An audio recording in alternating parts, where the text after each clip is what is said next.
Moving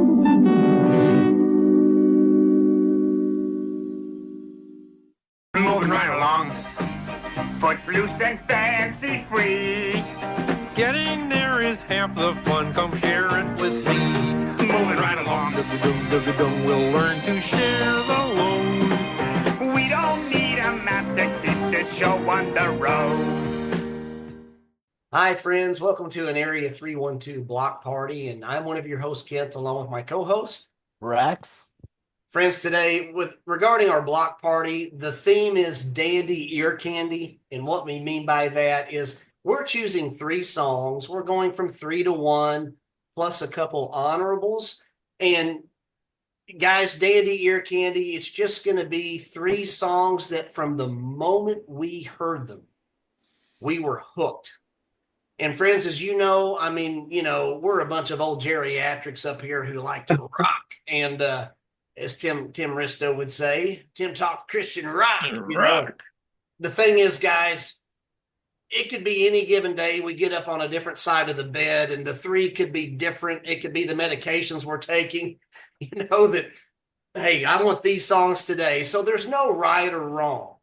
Okay. And so that's what we're doing, though. Dandy Ear Candy, 3 songs that hooked us immediately from the moment we heard them. Jeff, welcome, buddy. Glad to have you back. Glad to be here. Fun, crazy crew we got here. So be part of it.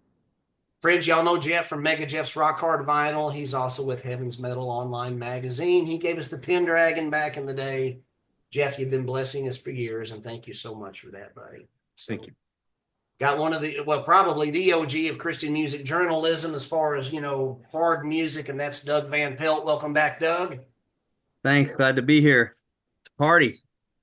Always an honor to have you. And friends, y'all know Doug. He gave us Heaven's Metal Magazine back in the day. And, yeah, we're not worthy. So. Thank you. You're worthy. Get up. Thank you, Doug. And of course, we got Heaven's Metal Magazine online now. So be sure and check that out on the web. And so thank you again, Doug, for blessing us today. Tim Talks Christian Rock. Welcome back, buddy. Thank you so much. Appreciate being here. Always an honor to have you. Enjoy watching your program. And friends, you also know Tim has Creative Christians podcast. He does so much more than just Tim Talks Christian Rocks. Sure. Tim, thank you for blessing us, buddy. Thanks so much. I'm honored to be here with this great group of guys. Really, I feel like the lowly young one among. Well, I don't know about young, but the lowly one among all these greats here. So I'm just honored to be here. Glad to have you, John DeLaurentis. Thanks for coming back and blessing us, buddy. Glad to be here. Thanks for inviting me. Friends, you all know John by now. He's got a great program. It's called Follow the Light Music Review. It's here on YouTube. So he does some great reviews. John's very knowledgeable, and you've probably read, if he hasn't done a write-up, just like Doug Van Pelt has done, and our buddy Kevin Carruthers, who couldn't make it today, but John does write-ups for various bands. And he's also the copy editor for a lot of the great albums that we're seeing re-released. So, John, thanks for blessing us in that way, buddy. Welcome.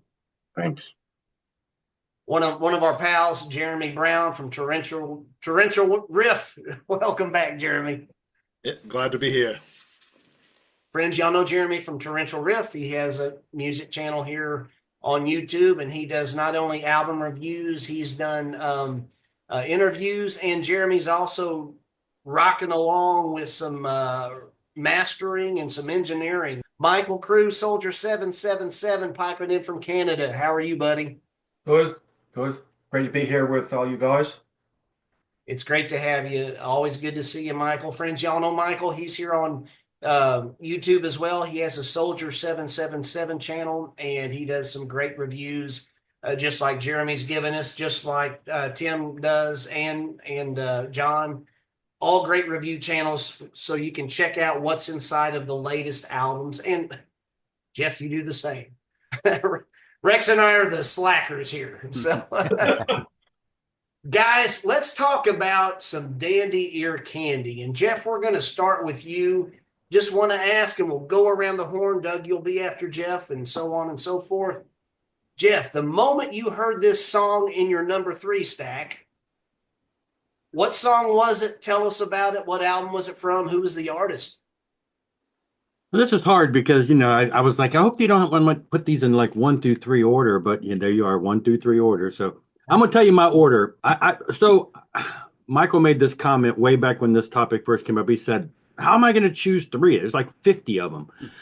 At first I'm thinking I could think of 2 or 3. I'm thinking this will be easy. Then I sat down to make the list and I had like 50 of them. I'm like, what do you do? So I tried to approach it a little different in the sense that I tried to give some variety. Because I could sit here and name off, 50 80s bands that were like that, but I'm like, okay, I can't be the 80s kid. So I had to kind of pick and choose. So I'm putting these in order of from newer to older. So we're going to start with newer to older, and even newer. I'm shuffling. Y'all saw me. I'm shuffling while you're talking. I don't. These change from minute to minute, but I'm going with this. I'm going with the one from Human Code.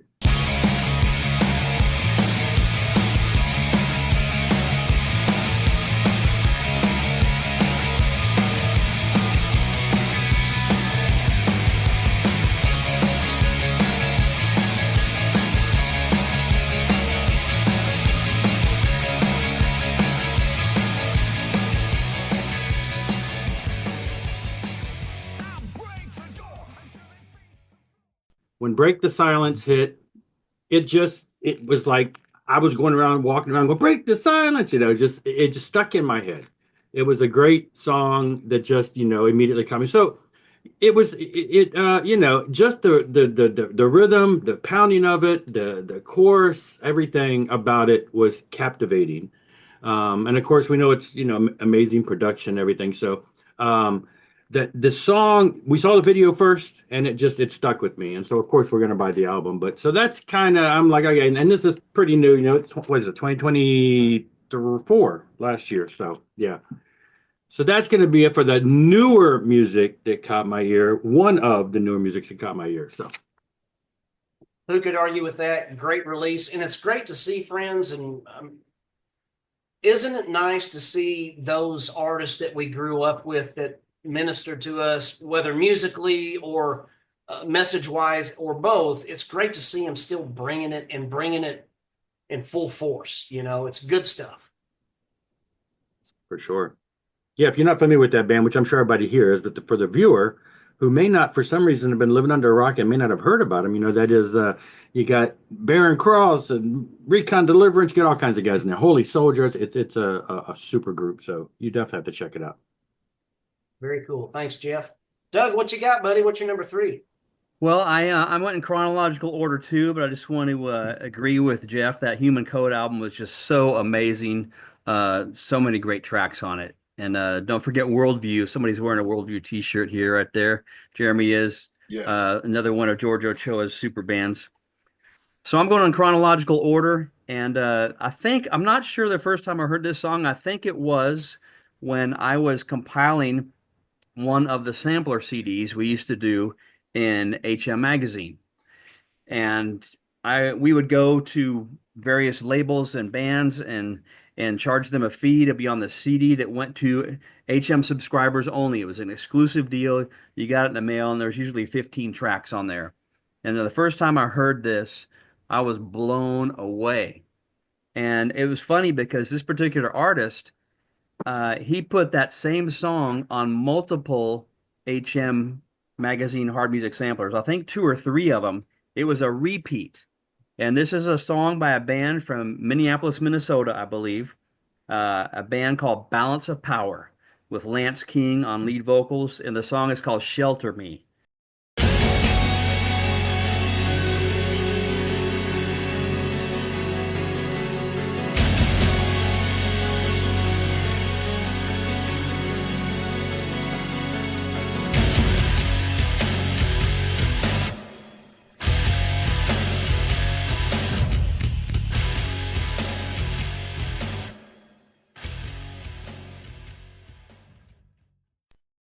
And the song is so good. I got goosebumps right now talking about it.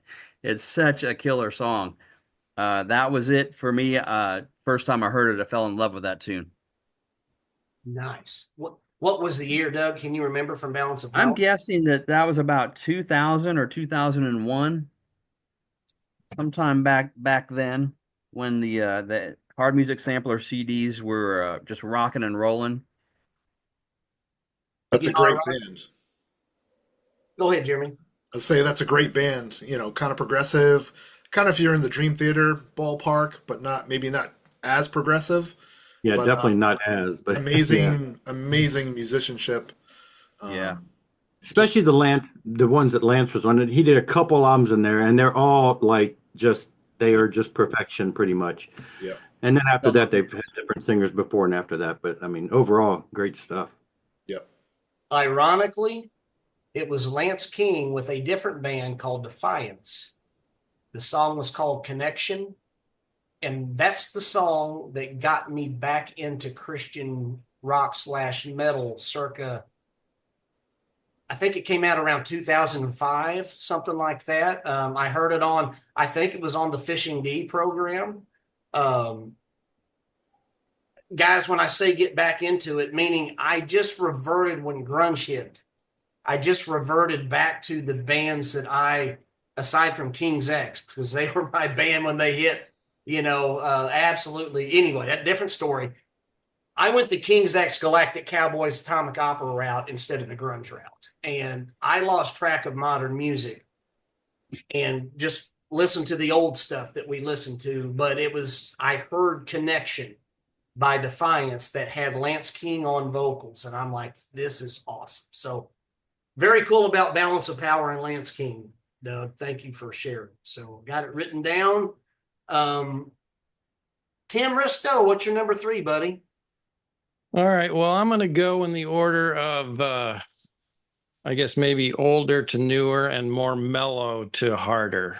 So that's kind of my order. I'm going to go with Petra's Judas Kiss.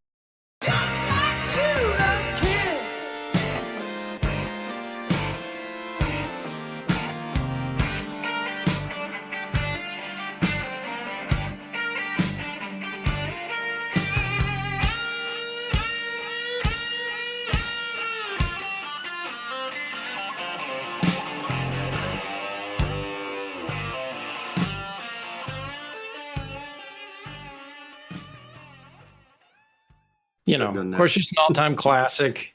Great album. More power to you, of course. But Judas Kiss, I just still remember hearing this for the first time, and just that song just stuck in my head from the beginning. Of course, it's a classic now. Sounded like, to me, stuff that I'd hear on secular radio, mainstream music songs. I thought it could hold its own quite well. Love Hartman's playing, love Voltz's vocals, just everything about that song just resonates with me. Even the, the lyrics, if I got them here, the whole verses with that, I wonder how it makes you feel, all that. And then the chorus changing to, it must be like, that whole thing kind of resonated with me too, because you wonder what was it like? You can kind of imagine what that must have been like. And it kind of invokes those feelings, and you put yourself in that perspective. So that song for me just still, it gets me every time I hear it. I love it. It's classic. I got a funny story about that song, if I can share it. Yeah, go for it, Doug. One Bad Pig did a cover of Judas Kiss for one of their albums. Was it Swine Flu or was it? I think it was Swine Flu. I think so. And anyway, it got to like number 1 or something in the Christian rock and metal charts. And Petra was playing the Cornerstone on the main stage. And Paul Kupek and Kerry Womack of One Bad Pig, Paul got the crazy idea, let's go backstage and let's stage dive off of the stage during the chorus. And, and if you remember Cornerstone Festival, the main stage was about at least 6 feet above the ground, maybe about 8 feet. And it was also fairly tight security. Depending upon the band, you couldn't just walk back up there on stage and stand up there. There was always people back there standing backstage, but they had to talk their way in. Anyway, and Paul and Kerry went back there, and they had artist badges for playing at Cornerstone because they were playing one of the evening encores.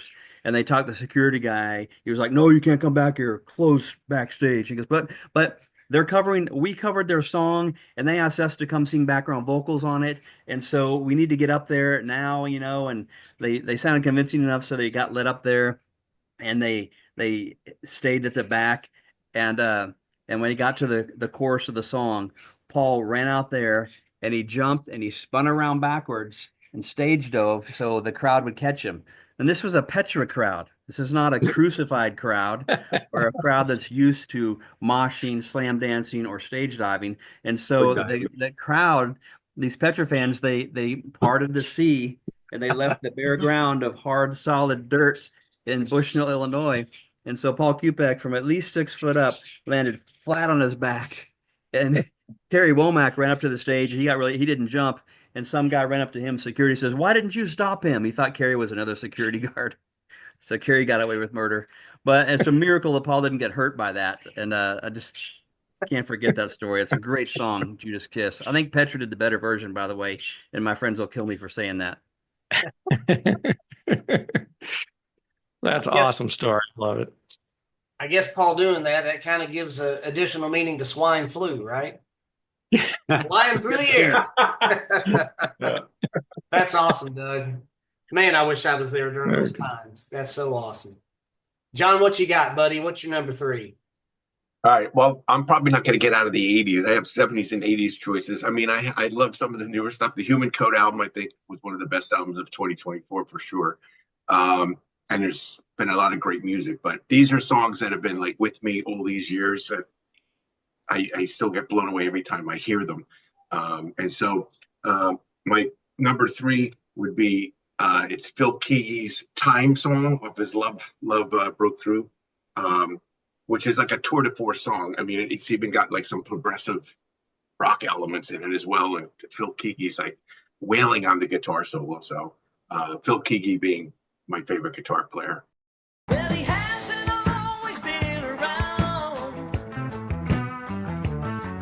and he won't always be, but he's on the move at this moment, measuring life for you and me.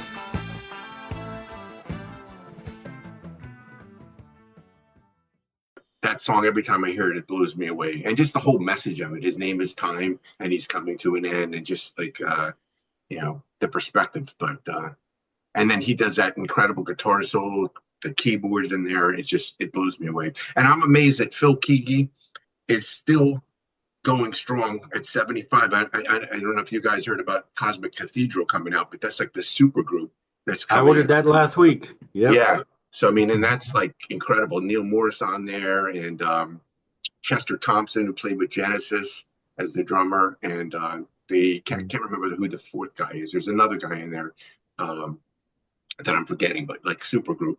So I'm looking forward to that. So that's my number 3.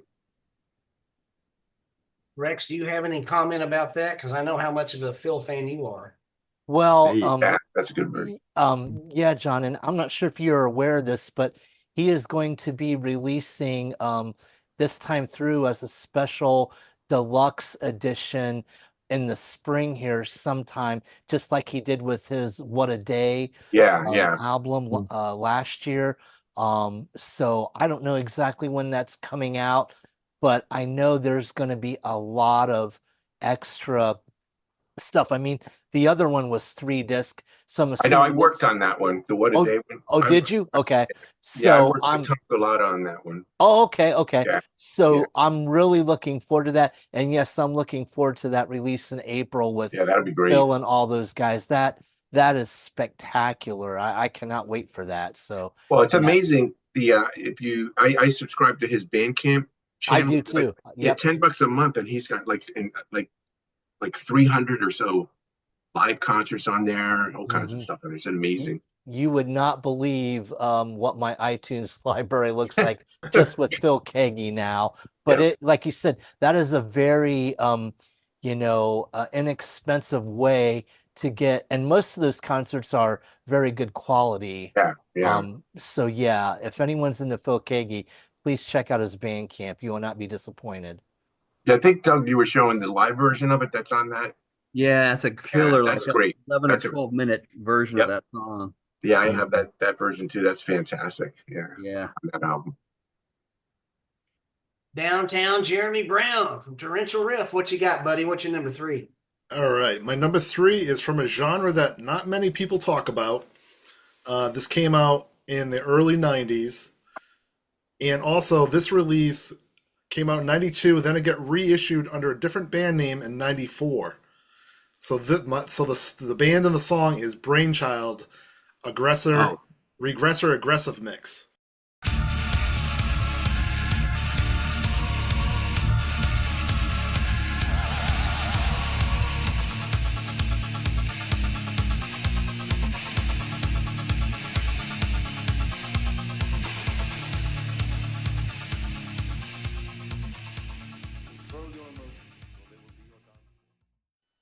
When I heard that, that is so heavy. It's still to this day. It doesn't get dated. You put that in, it just blows you away. Just the heaviness and the industrial. And Clayton is a genius, musical genius. I don't know if you guys still follow him or not, but amazing release. So underrated. Not many people. And industrial is a flavor you like or you don't. But not a lot of people talk about industrial. I literally almost chose Circle of Dust because everything that he did at that time frame was amazing. Yeah. Even the newer stuff, he's not really, he's doing all that other thing. But yeah, his Scandroid stuff, his Cell Dweller stuff, but even the new Circle of Dust album that he releases, just totally killer. I just can't, he releases so many remixes. I'm like, is this a new song? No, it's a remix. Is this? Yeah. And I'm like, I don't know what I'm buying anymore. But but I was looking back at that first one or the Brainstorm album, and I'm like, this stuff is just, the first 2 or 3 albums are just primo stuff. Yeah, I think my introduction to them was the Metamorphosis compilation, and it had Circle Dust and Brainchild. I go, oh, I got to get these bands. Like, these sound amazing. So I had the first I had that first Circle of Dust, and then of course a couple years later they remixed it and refixed it and reissued with some additional songs. So I got that version. And then of course in 2016 they put a deluxe edition, so I got that version. Yep, and then Brainchild came out in 2 or 3 versions. I've got like 3 or 4 of every one of those albums because they keep adding stuff to them. So yeah. Jeremy, what was the name? I remember Brainchild. I used to actually have that Metamorphosis compilation. I remember it. Under Midnight and Generation. I remember those 2 bands. Big fan of Bruce Franklin of Trouble. But Jeremy, what was the name of the song from Brainchild that you said? It was Regressor Aggressive Mix. Because there are a lot of remixes of all the songs. So yeah, because then there's Aggressor, Regressive. Then there's Regressor. I don't know. They just swapped it and made it a little bit less heavy on the. And now I'll tell a quick story like Doug did. My wife is from Long Island. We moved to New York in the 90s. Clank was the guitar player for Circle of Dust. I hooked up with him. We went to the malls and stuff. They lived literally 30 minutes from where my wife did. I went to the city. I forget it. It was someplace in New York City. It might have been like the Ritz or something. One of those. Sounded like something famous from like California. But Circle of Dust played. I was hanging out backstage with Scott or Clayton or whatever you want to call him. I ran their merchandise booth for him. I recorded I climbed way up on top of the lights or something, and I had a camera and recorded the show for him. But I did get to see Circle of Dust live. That was around still somewhere in the first album time frame. Not sure if Brainchild had done that thing, but yeah. So I get to hang with them a little bit, and got the poke at Scott for the whole Immortal. I'm like, why don't you release that? Thick-headed mule. But anyway, so yeah, I got to hang with the guys for a little bit. So very cool. Very cool. Michael, what's your number 3, buddy? So when I pick my songs, these aren't necessarily my favorite songs, but I went down through my collection, picked out a few CDs that now these are mostly in the older, anywhere from the mid 80s up till around early 90s, and some more, and maybe 1 or 2 more recent. So I figured I'd pick out 3. I got a stack of 14 CDs. I'm obviously not gonna show them all, but I want to give myself enough that I want to repeat what you guys pick. So I'm just going to grab one. Let me grab this one. So here we have Daniel Band, Run from the Darkness. Now I'm going to go with the song "Don't Give Up."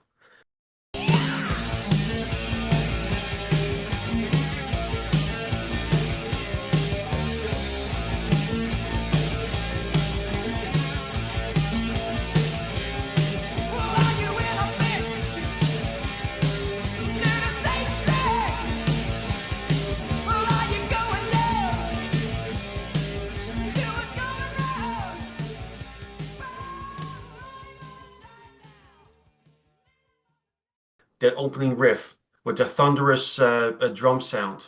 There, there, there, there. You know how the riff goes, right? And of course, they're a Canadian band from Toronto area. I believe they're probably from the same area as Rush was from, maybe close in the same neighborhood. I'm not quite sure, but I used to borrow that tape off my neighbor numerous times. And a few years later, another friend gave me the album on vinyl as well, and I lost that record over the years. But I got I think it was retroactive reissue of the record and the CD, of course.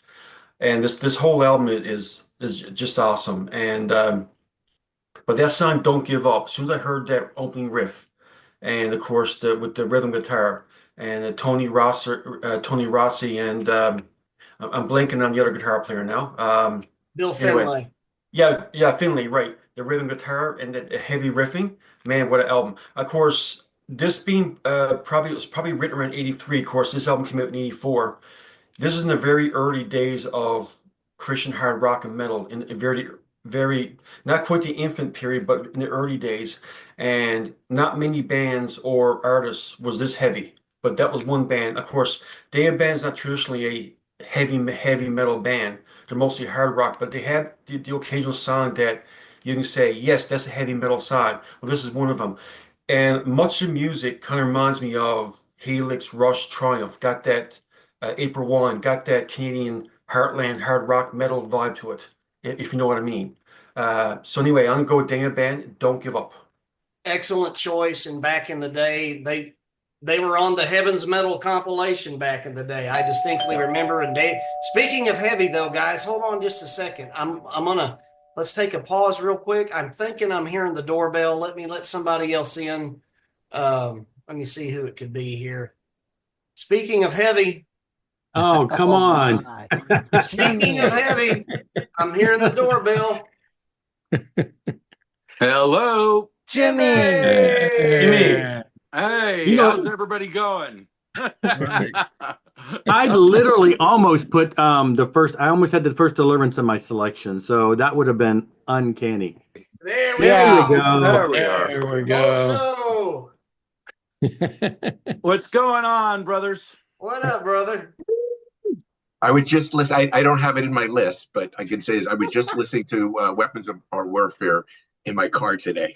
That song, one of my all-time favorites too.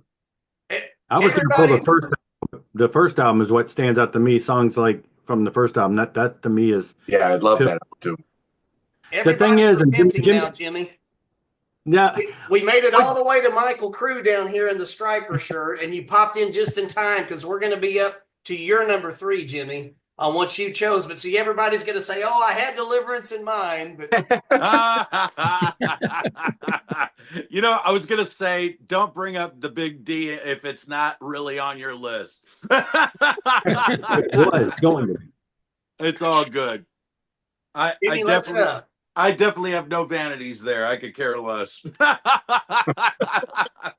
Somebody mentioned, I think, weapons, and I was just thinking, I was thinking about the good old days, and I'm thinking, these are the good old days because the fellowship is sweet here. This is good, and we're all kind of old. And I was thinking about weapons.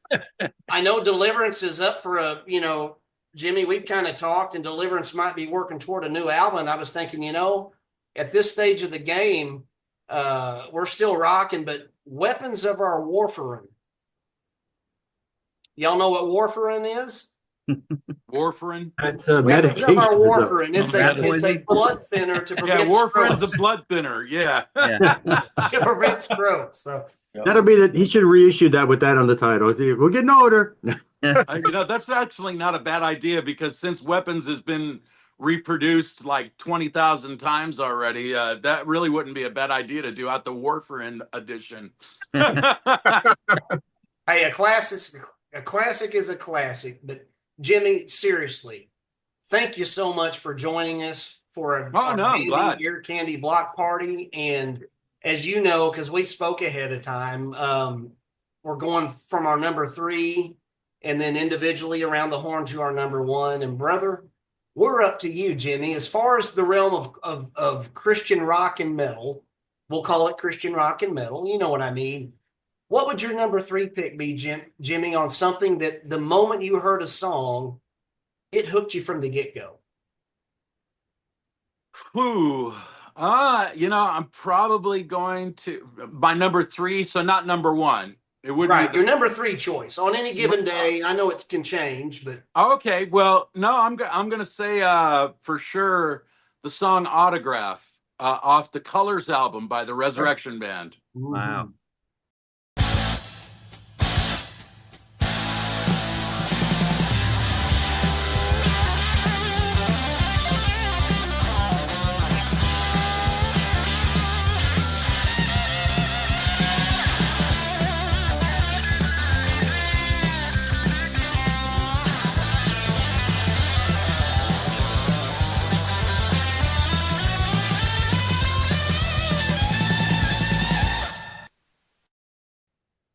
Yeah, I just Nice. when I heard that riff, that dun dun dun dun dun dun dun dun dun, dun, dun, I was hooked.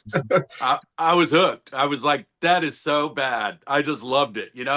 Obviously learning, and I was, starting to play. I'd already been playing guitar for a couple of years by the time I heard it, but yeah, I immediately wanted to do it. And then I saw them at Calvary Chapel, and then of course at some of the Knott's Jubilee things and stuff.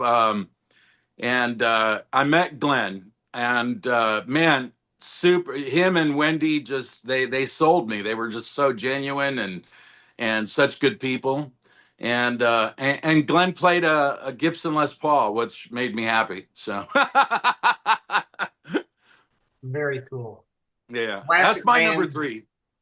Classic band, classic album, and who could argue? So Sure.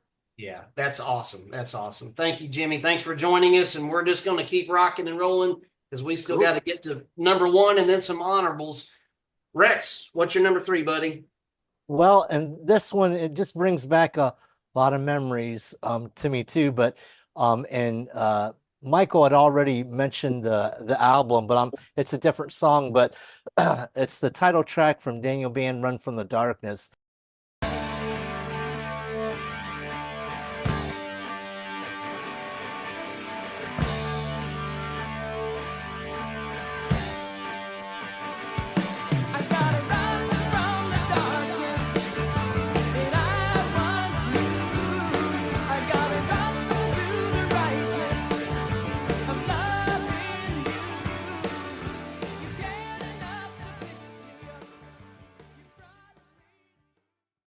Just that keyboard intro, and then there's that, I think it's called harmonics or something with the bass or the guitar. I'm not a musician, so I don't know before, Dan starts singing, and it's just a great melodic song that has just always as soon as you hear that, you know who it is and what it is. So that's my number 3. Don't forget that pick slide. Exactly, the pick slide. Yeah. Yep. Awesome. Well, got you know how much I love got quite a few striper shirts here today, huh? Yep. Glad I didn't wear mine. Who's all here? Tim, Oh, it looks, I see Tim. Yep. Hey, Jimmy. Oh, okay. What's up, bro? And who else is here? Jeff's here. Jeff Mike. McCormack. What's up, Jeff? How are you? Hey. Oh, there it is. You Oh, got there it, we Jimmy? go. Okay.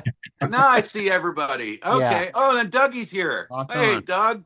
Hey, Jimmy. And Torrential Riff. Yes, Jeremy. How are you, bud? Oh, Jeremy's I muted. can't hear you. Oh, now you can hear me, right? There you go. There Hey, you what's go. up, Jimmy? Nice to see you. Nice to see you, man. I so wish Kevin Carruthers could have made it because I wanted so bad. I was going to put Jimmy up to going, Kevin, like on Intense Live. Yeah. I can't see you.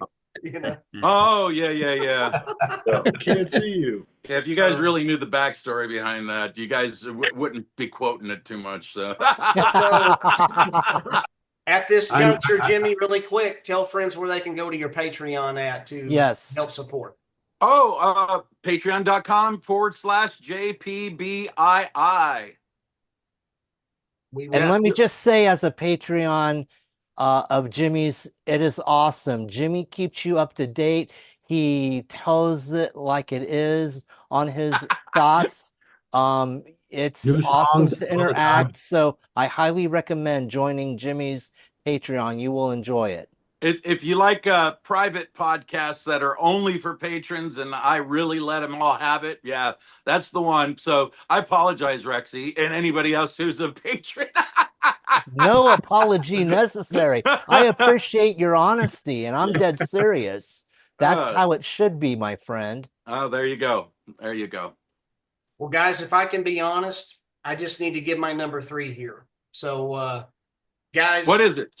my number 3, honestly, this is before, forget all the quote unquote industry of whatever's in vogue in, the Christian modern music. This song came out, it rocked mightily, and it's one of the greatest praise songs that I've ever heard. The band is Dig Jesus, and it's Dancing in Concert with the Infinite.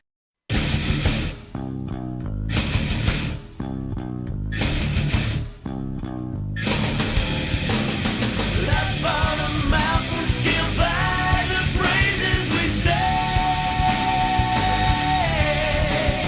worshiping you, God, grace that transcends everything.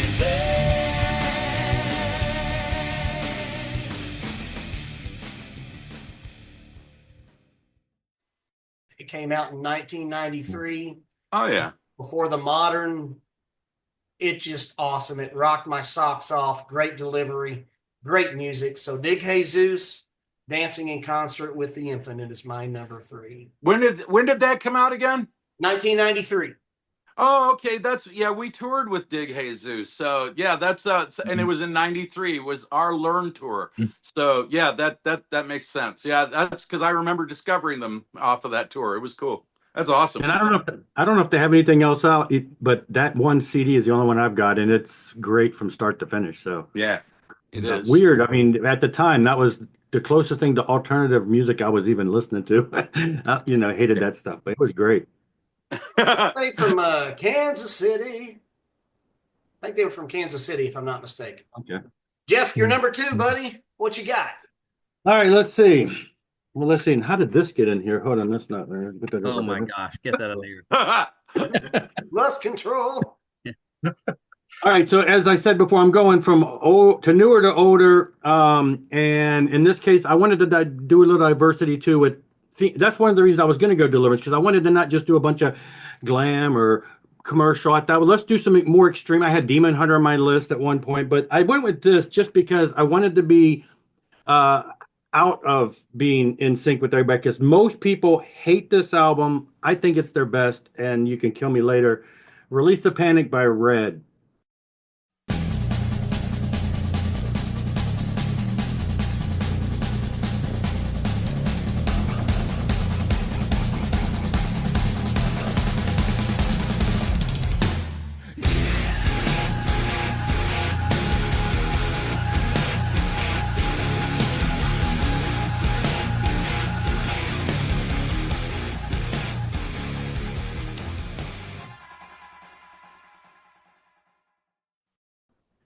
This is the one album they did that's so different from everything. It's all the orchestration's gone, and this is just straight up just in your face, heavy. And Release the Panic, to me, the energy, it just captivated me the first time I heard it. Now, I saw them, they were part of the that big tour. I saw them in concert for this. Why am I forgetting the whole tour thing with all the bands that come around every year? Anyway, Winter Jam. Saw them for that. They were killer. It's just amazing. They went back and redid this album with orchestration, and I think it's not as good, because they're always well known for being a lot of moody orchestration and stuff like that. This one is straight up hard metal, if you will. 2013, so we're moving back 10 years or so from that time frame, and so I wanted to pick something a little more aggressive, really aggressive song, not like extreme metal, but aggressive compared to everything else I've shown, and everything on my honorables list too. But yeah, and this to me, most people they didn't like it. It sounded so different from everything Red had done to this point and after that most people poo-pooed this album. And I still to this day I think this is their best album. All the rest, I love their stuff, but all the rest of it kind of starts sounding the same to me. It starts kind of blurring together. And this album stands out, start to finish, one of my favorites. That reminds me of another band, that album by Red, Jeff. There's a band called Deliverance that kind of started mixing it up, and fans. I know they went all David Bowie-esque and all this stuff. I don't know what they were thinking, but you know, if they'd asked my direction, maybe I don't know. Doug Van Pelt, what's your number 2, buddy? Who's David Bowie? Thank you. Thank you. This next song might be my favorite song. You know how things change. Like you said, you get up out of bed on the other side one morning and your favorite song changes or whatever. And this song actually played as a mix during the reception of my wedding. But this song, I think I heard the song before I read what Kerrang! Magazine said about it. Kerrang! Magazine just went off about this song and said, hearing this band is as special as the first time you heard U2, which is an odd reference when you're like a metalhead, but it's so true. It's such a unique band. You mix styles from the 60s, 70s, and 80s. And this song, I'll talk about the song after I announce what it is, but the song is Goldilocks by King's X.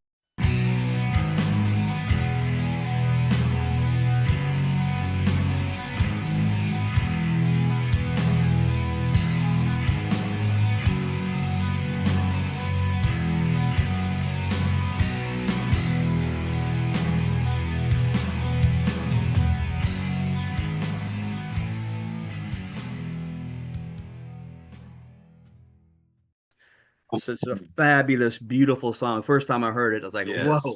It's track number 2 on the album. I think it comes on right after In the New Age. And so it's the first thing that just knocked me backwards and blew me away.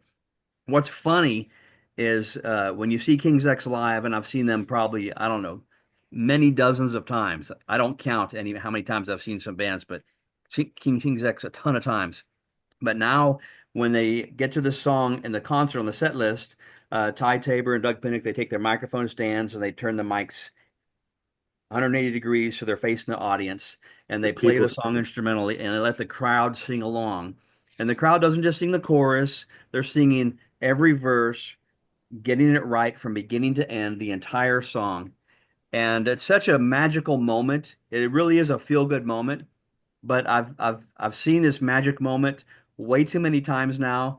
I desperately want to hear the band play the song because it's so good. And Doug Pinnick sounds so much better than I and the guy next to me sound. Trust me. So it's funny that they've got this magic moment. They almost can't go back and undo that. I wish they'd at least take over halfway through the song and start singing because it's such a wonderful song. But that's my number 2, Goldilocks. Beautiful song. Nice. Wonderful song. Yep. Nice. True enough. Tim Ristow, what's your number 2, buddy? Okay, well, this is embarrassing, and everybody's going to think that I chose this because Jimmy showed up. But seriously, this was my number 2. He was Stay of shuffling all the time. Execution. What's going on here? Yeah, exactly. Yeah. Stay of Execution, the title track off of Stay of Execution.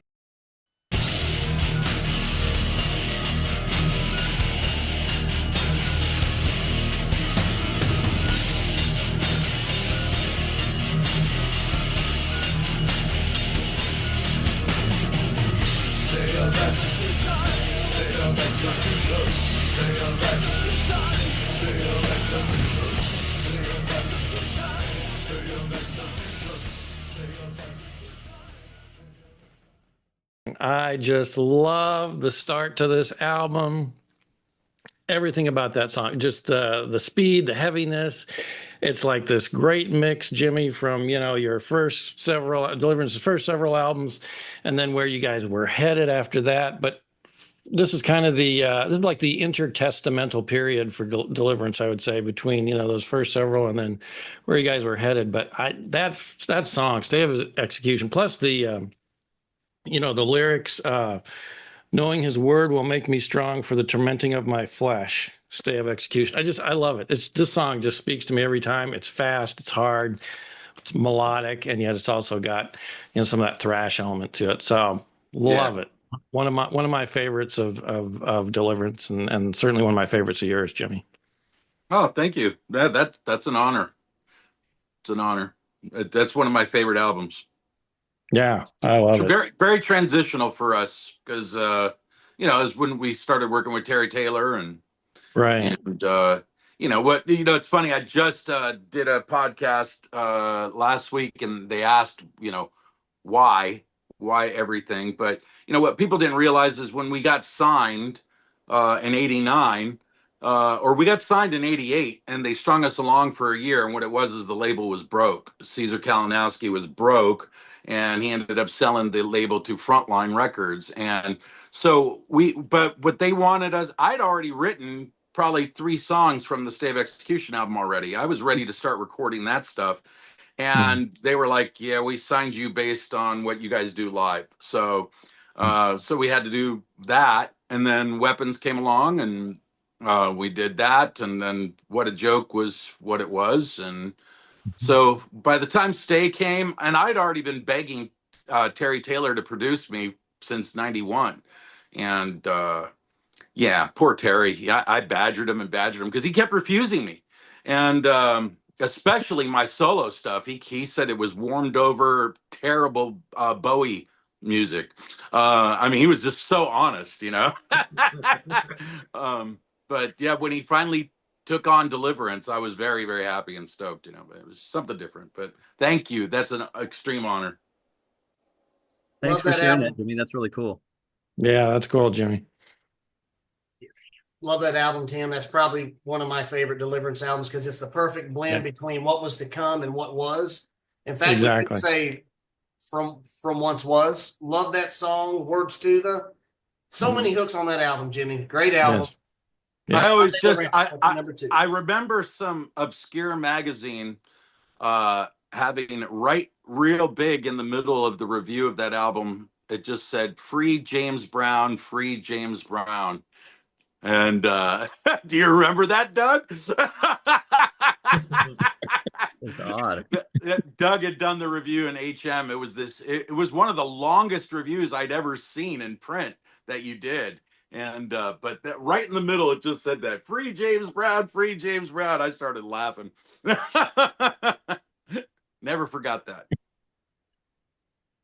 Awesome. And then another one I have to say, I don't know why this just came to my head, but it was a review. Remember how you used to let people do reviews in your magazine?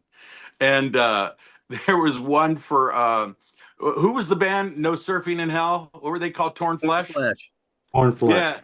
Oh God, dude. I remember it like yesterday, like I'm reading it right now. That's how it burned into my memory. It says, I'll be as constructive as I can with this review. And it says, the sound is terrible. There is no bass. The vocals are a rundown garbage disposal, finally grinding to a halt. It's pretty right on there. That was a brutal, crazy man. little... That's brutal.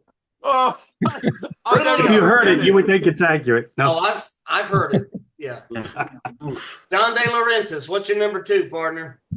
All right, so I'm gonna go with a band that's would not be really associated with like rock, because they had some rock elements a little bit later on. But this song is a song I've probably listened to hundreds of times, and it's the title song "Shatter the Darkness" off of Fireworks, because it's just like, I mean, I love the album because I think Marty McCall sounds great in here, and the melodies of the songs are fantastic. But when you get to "Shatter the Darkness," the way that song builds up and the guitar work in it, and I just found out recently who the guitar solo was. My copy never had a lyric sheet, and someone sent on my YouTube channel their copy of the credits.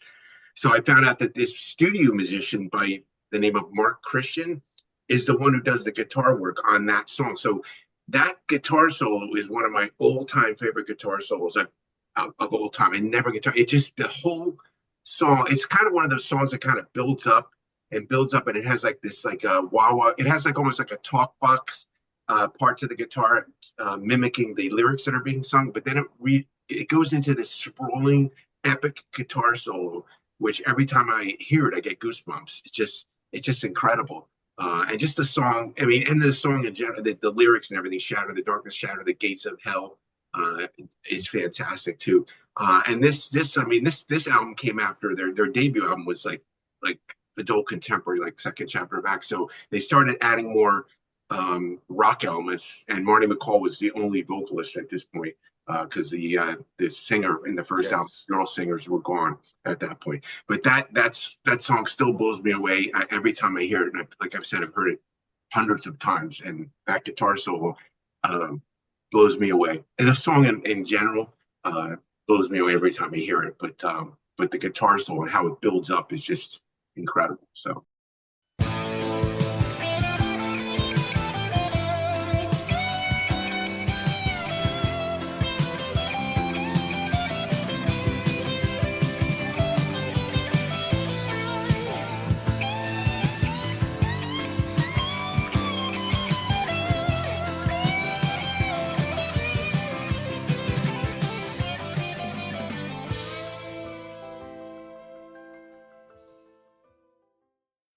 That's my number 2. You know, that's cool that the band's Fireworks, right? Yeah. Mm-hmm. Yeah, it's funny you mentioned a lot of times you mention that to them, and then people just don't know who they are. And I love their live album. Do you remember the live album? That's great. I love that. I love that. Opening up with Rescue. Oh man, what a great album. Yeah. And that was I love their last album, Sightseeing at Night. That's my favorite. I love that one. It's just got so many great melodic tunes on it, and to me, that's the pinnacle. I don't know why they stopped at that point. I'm sure there's a whole story behind that, but I love that album. Yeah, that's a great one too. But Marty's got to be one of the best singers out, and in any Christian or secular, he's just got a great voice, you know. And it's sad that they never did anything really. Even inside the Christian scene, who were they on? Like New Pax or Maranatha? This album was the first 2 albums were on Myrrh, and then they actually were signed to MCA Songbird. They were on a mainstream. Oh wow! Yes, so that MCA Songbird released the live album and Sightseeing at Night, and then he had this album that was in between there, Marty McCall and Up, which was really more like a solo album. And that's really the only one that's ever been released officially on CD in Japan only. So their whole back catalog has been kind of neglected, and I've kind of pushed to get their stuff to Greg Hayes and Matt Hunt at Retroactive. Can you release the Fireworks stuff? You know, that'd be great if they did. Yeah, because I mean, I know Greg works with Myrrh is under the umbrella of Word Curb Records, so he's worked with them before. They did the first 2 Petra albums, which were from Myrrh. I don't know about the Sparrow or the MCA. That might be. I think Sparrow Records distributed the Fireworks that were on MCA Songbird into the Christian market. But I would love to see that stuff released. John, you might know this. Doug had asked if anybody re-released any of the Fireworks material, like did a remaster, re-release. Do you guys know if any of their stuff's been redone? Just the one album, the Marty McCall and Up album, was released on CD in Japan only. Okay. But nothing else from them has ever been officially. I think there was one song, Don't Look Back, from their first album that was on a compilation CD, and that's the only thing that's ever made it to CD. So I know that's a shame. Yeah, it's a shame because that album in itself is just a classic. I mean, I don't know what the licensing fees are quite high, I'm sure, from Word Curb. But I wish someone would be able to do that. And Louis Weaver was part of the band, I think, for that last album. Yeah. The drums. That's the album I have. That's the one album I have by them. Sightseeing at Night. Yeah. Sightseeing at Night, which is a great album cover too. Yeah, it is. Cool and album. Marty McCall went to the dark side by going to CCM Pop with First Call. So with First Call. Yeah. He went back to his original sound, really, because if you listen to the first album of Fireworks, it's that choral with the three that Marty McCall, and then the girl that was on there, I can't remember her name, but there was two girls actually. Bonnie I actually, Keene and I think Melody Tooney, maybe, or Yes. yeah, that's her Sounds my first. youth, don't First blame call. me. My youth minister used to listen to them, so that's how I know these things. Okay, Yeah, yeah. I'm the not original- turning to the dark side. Jeremy Brown, what's your number 2, buddy? All right, my second pick is a band that Mr. Doug Van Pelt reviewed in Heaven's Metal. He raved about this band, and I'm like, I got to check this band out. Never heard their music. Got on my bike, rode down to the music store, bought the cassette, came home, popped the cassette in, listened to it on the boombox, and I just literally stared at my speakers because I'm like, what am I hearing? I've never heard anything like this before. And that is King's X, Gretchen, and the title opening track, Out of the Side of the Planet.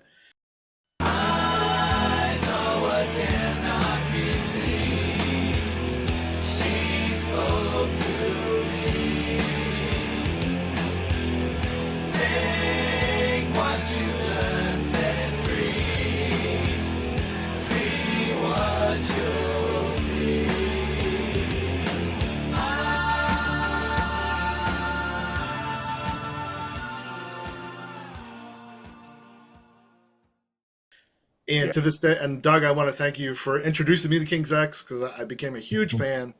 But that song, it just was so different. They were just awesome musicians. It just blew me away. So, Doug, Yeah, thank it's you your for, fault. It's your fault, Doug, that we're all King's X Yeah. fans. We're all sitting here because of you. I'm gonna say I agree because Doug was pushing the first King's X album. It was either in the magazine or he told me on the phone because that was around the time I was doing my magazine, and probably I talked to him, but he said you've got to check out this band, and I got the first album and have never looked back. It blew me away. So it's Doug's fault. Yep, it is all your fault. What an honor. Pushing that My Texas, pleasure, pushing brother. that Texas stuff on us. Yeah. And then from there, the Galactic Cowboys, and then it was just to the moon. Just forget about it. And Atomic Opera, yeah, as was mentioned, it's amazing. Great bands. Underrated for sure. Those first 4 King's X albums, especially, man, some of the lyrics are so rich and deep, and it's like, wow, mind blown, So awesome. And I think it might have even been Doug's fault. I read the other Doug Pinnick's biography, his autobiography book, the one that, I don't know, I got a couple of them, but it's the one he did. And I'm telling you, if you haven't read it, it gives us some amazing insight on what was going on back in the day, in the early days, in the Morgan Cryer days, in the early King's X days, in Doug's life. It was just, great stuff. I was wondering, I was at Cornerstone 87 and Morgan Cryer was there. And I know that, Doug and Ty were the backing band on the album. And I'm like, I wonder if I saw him in concert, but the pictures I've got, I can't tell. So I don't know if they played with them on tour or if they simply did studio stuff. That was when Monty Colvin and Alan Doss stepped in to be in Morgan's band. Yep. I've got a picture of Alan Doss in a Boy Scout uniform on stage with Morgan at Cornerstone. Because the one picture that I've got where you can see band members, there's a guy that looks kind of like he's from Kajagoogoo. He's got kind of like blonde, frosted hair that's sticking up. And I'm like, that could be Ty Tabor when he had that poofy hair. But I the other guy's face is turned. So I was oblivious at that time. I just know I loved that Morgan Cryer album. So yeah. So Jimmy, if I may ask, go ahead. I should have brought Morgan Cryer to the list now that I'm thinking about it. So Jimmy, if you were into King's X, you being a musician, what was your thoughts on King's X if you were a fan? I definitely am still a fan. I think what blew me away was the relationship between all three of them because they're just such an amazing rhythm section. Ty carries the solos just fine, and Ty's an extraordinary guitar player. But then you've got these vocals that are just guttural and soulful and beautiful and melodic. It just everything about it.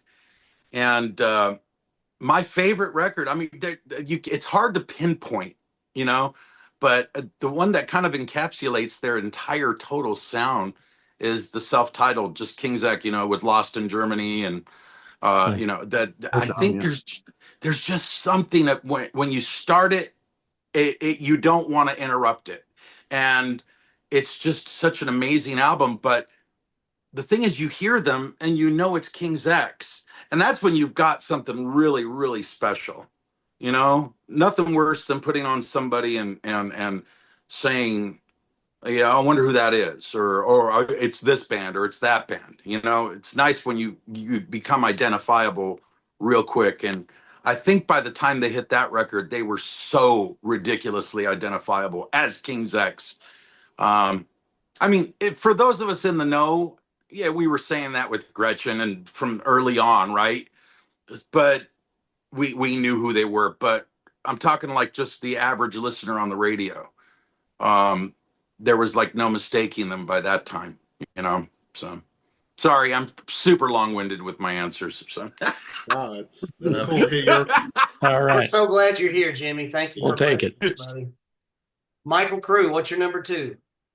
Okay, so to mention more recent song from this band, it's probably my second favorite song. I mentioned Striper Yahweh.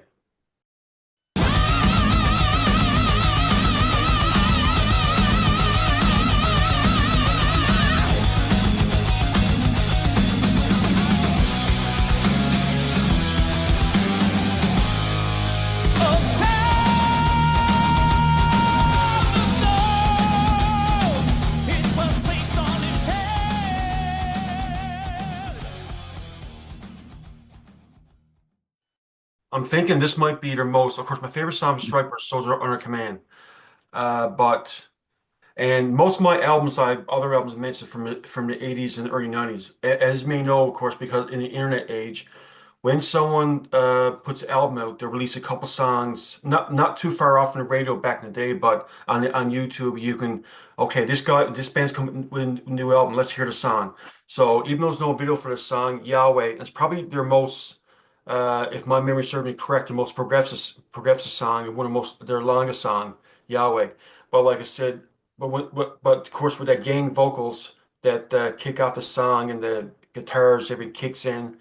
Then there's a breakdown in the middle of the song and the solo, and it picks back up again. Almost like there's peaks and valleys to the song, of course, about Christ and what he went through for all of us.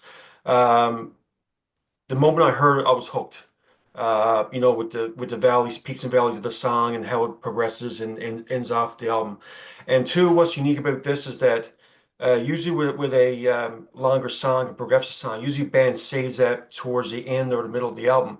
But they put this song as the first track on the album, which is is not unusual, but it's not very common for a band like Striper. So Yahweh by Striper from the album Fallen. Putting their best foot forward on that one. That song's a barn burner and Yeah. message kicks tush. So yeah. Yeah.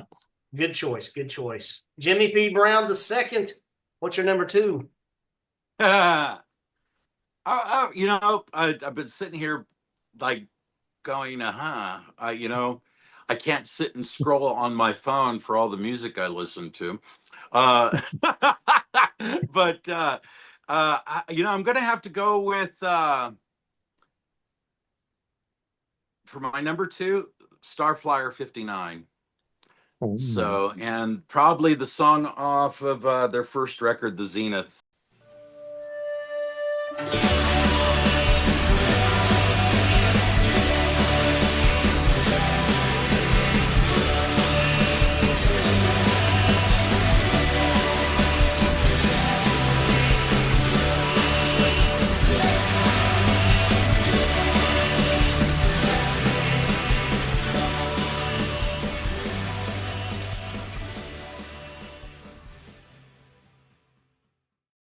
When I first heard it, that's what sold me on them.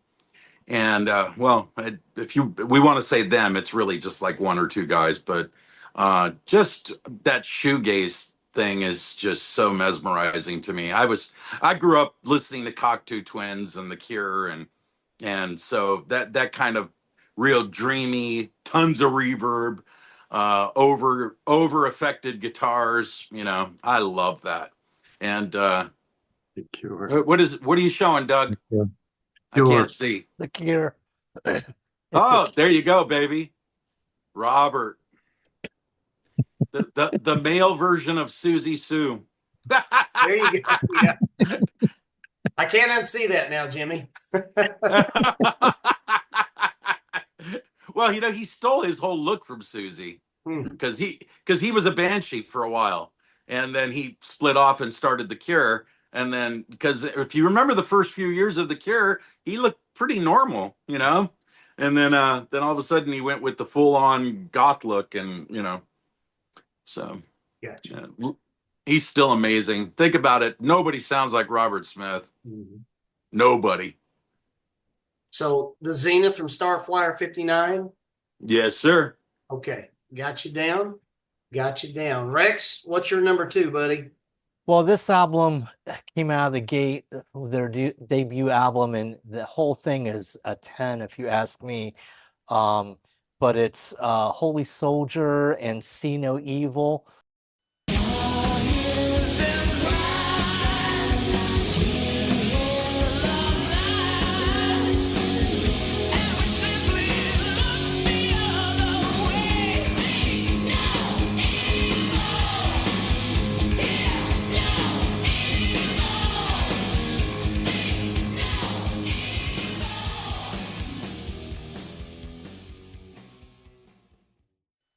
Man, it just starts and you're just like, whoa, now this is going to be a rockin' song. And the drums and everything, that album is very well produced. I really think if they would have kept going, they would have given Stryper a run for their money, in my opinion. But so that's my number 2. Awesome. Very cool. Who could forget that album when it was released? Classic. Guys, I don't own this album in any shape, fashion, or form, and I stumbled across this song not too long ago when we were blessed to do an interview with this band. I only have one of their albums, and it was one that was remastered. But when I heard this song and doing my homework, it just zapped me. It gave me the feels of the big city nights and lights of the 80s, and I kind of got an Aldo Nova fantasy vibe from this song. That when I heard when I heard this song, it just lit me up, and I got the feels. And the song is called Witness. It's by the band Armada.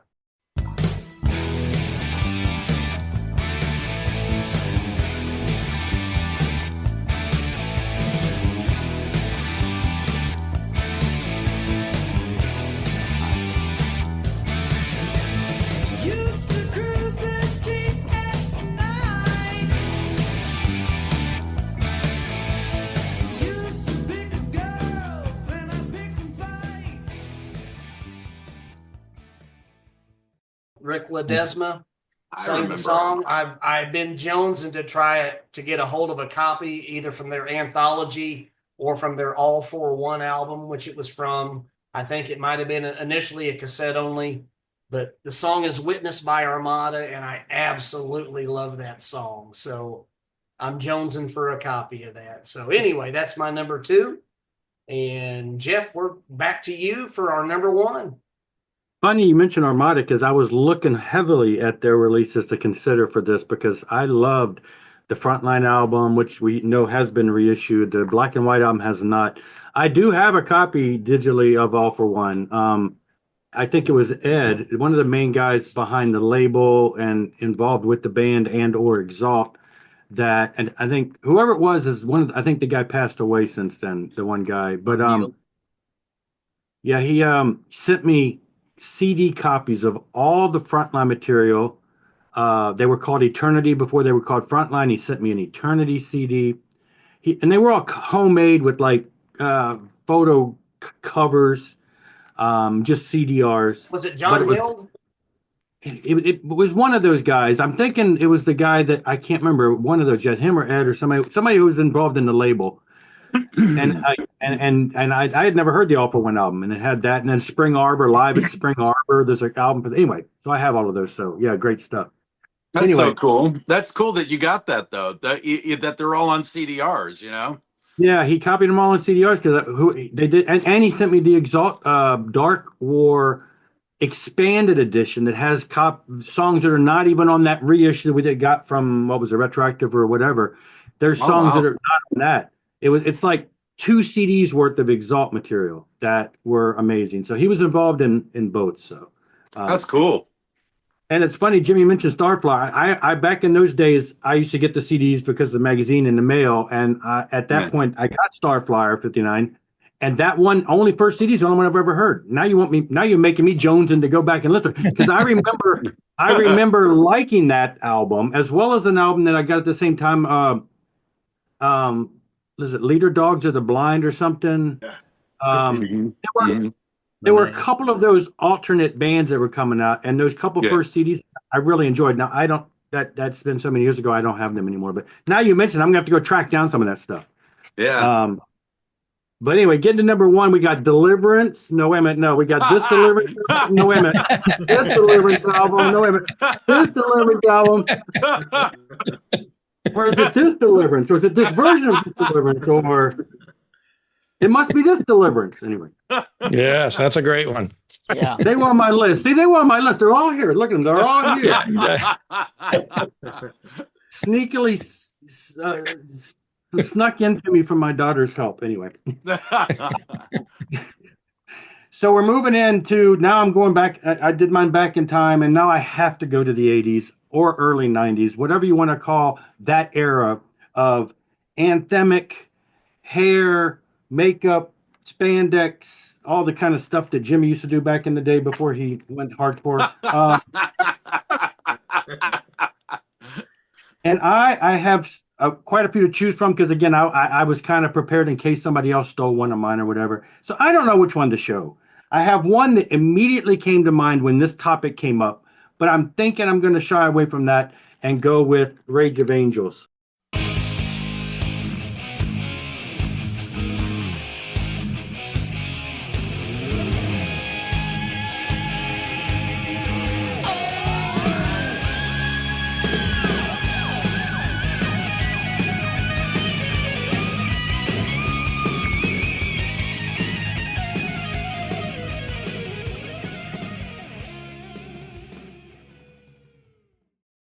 Nice. Oh, that's a good choice. The first track, Leave You or Forsake You. Now, back in the day, and I should do what Tim did.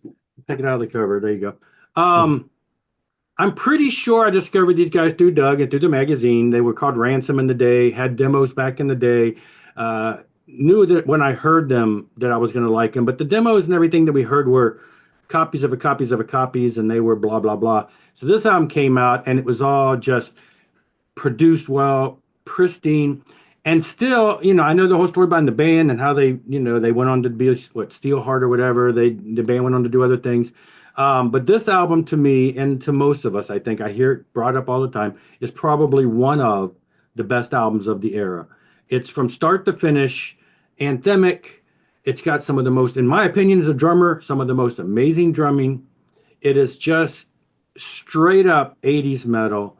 And I don't find a flaw in this album at all. And unfortunately, and I know you all have had Danny on the show and everything. And, if we could see some of this reissued or anything, that'd be great. But anyway, so I'm going with this. I'll tell you who the other one was. The other one was Fear Not. We Have a God. This from start to, okay, I'm going to throw in two. This is not in the notable. So this is not one of my, honorable mentions. Anthemic from the beginning, start to finish. And that's why when Larry stepped down from vocals and they started doing the new stuff, I like that, but it's so different from that first album. From start to finish, every song on that album, similar to this, is just sing-along anthem, power, hair. It's amazing. But I'm going to go with Rage of Angels as my number 1. And this is what, 1989, I believe. Yeah. So, yep, 89. Still one of the best albums released back in the day. So, and that album artwork, Jeff, is incredible. I've always if that doesn't scream rock and metal, I don't know what does. That is just an awesome cover. They got the look, man. They got the look. Doug, do you have any of those old demos of Ransom? Did you ever keep any of those old demos? I do. I was going to bring that up. It was my understanding that they were called Rage of Angels first, and they used the acronym ROA. a lot. And then I was going to do a cover story in Heaven's Metal that I did. And during that time, they had to change the name to Ransom because I guess somebody else had rights to Rage of Angels. Maybe it was the movie, I don't know. But then they went back to Rage of Angels. So it was Rage of Angels, Ransom, Rage of Angels. And I've got some of those things on cassette, I think, I hope. Some of those early songs, Leave You No Forsake You. And but yeah, good stuff.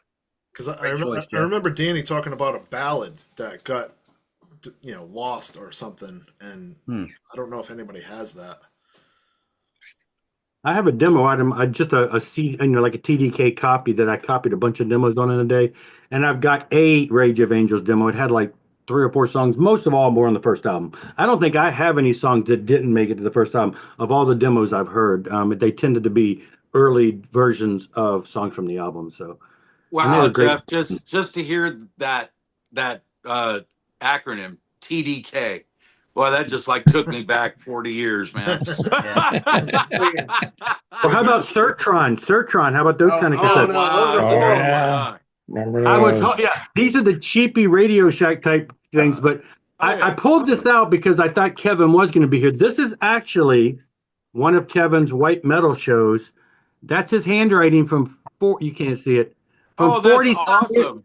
From 40 something years ago. I, of course, made a custom cover, called it the White Metal Show, and I wrote all the tracks. And I highlighted the ones that I highlighted the bands that I thought were really good. Look at that. That's so And that's awesome, a big Doug. tape. That's a big tape, Doug. That's like Marty McFly's amplifier off of Back Oh, totally. Totally. Love it.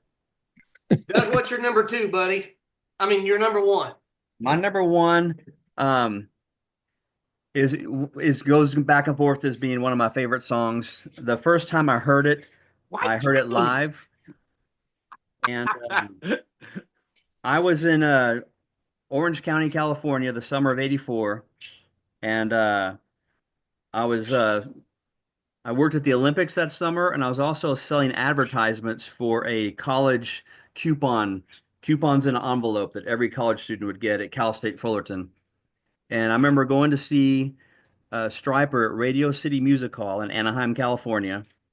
And the next day I was out doing my gig trying to sell ads, and I walked into this rock and roll memorabilia shop that sold leather stuff, and there was a guy with long hair in there, and he was taking these little gloves and cutting the fingers off and putting little rivets. He was putting rivets into the leather so it'd be like all metal looking. And he had seen Stryper the night before as well as I did.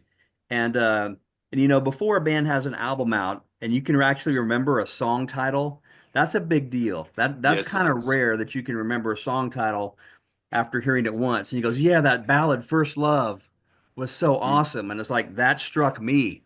And lyrically and musically, that was just like, I've been waiting to hear that my whole life ever since I came back to the Lord. It's like, this is a song that nails it with emotion, melody, and lyrical concept about your first love, Jesus, and coming back to your first love. And so First Love has been my favorite song for like ever.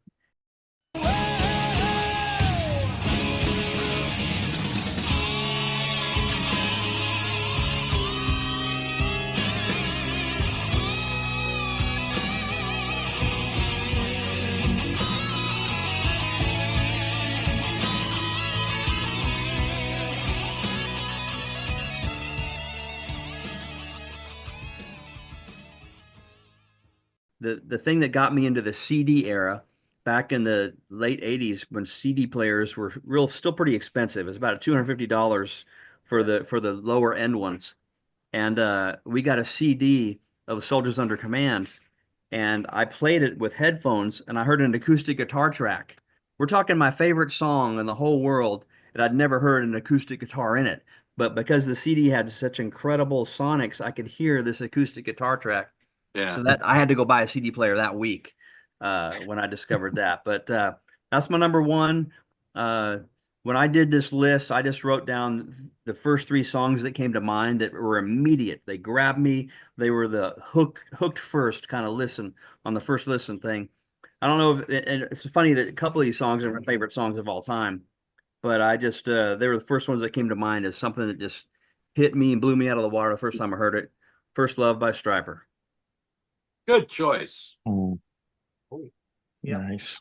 Can't say much more about that. It's just a classic. Great song. So, Tim Ristow, we're going to make tracks, buddy. What you got?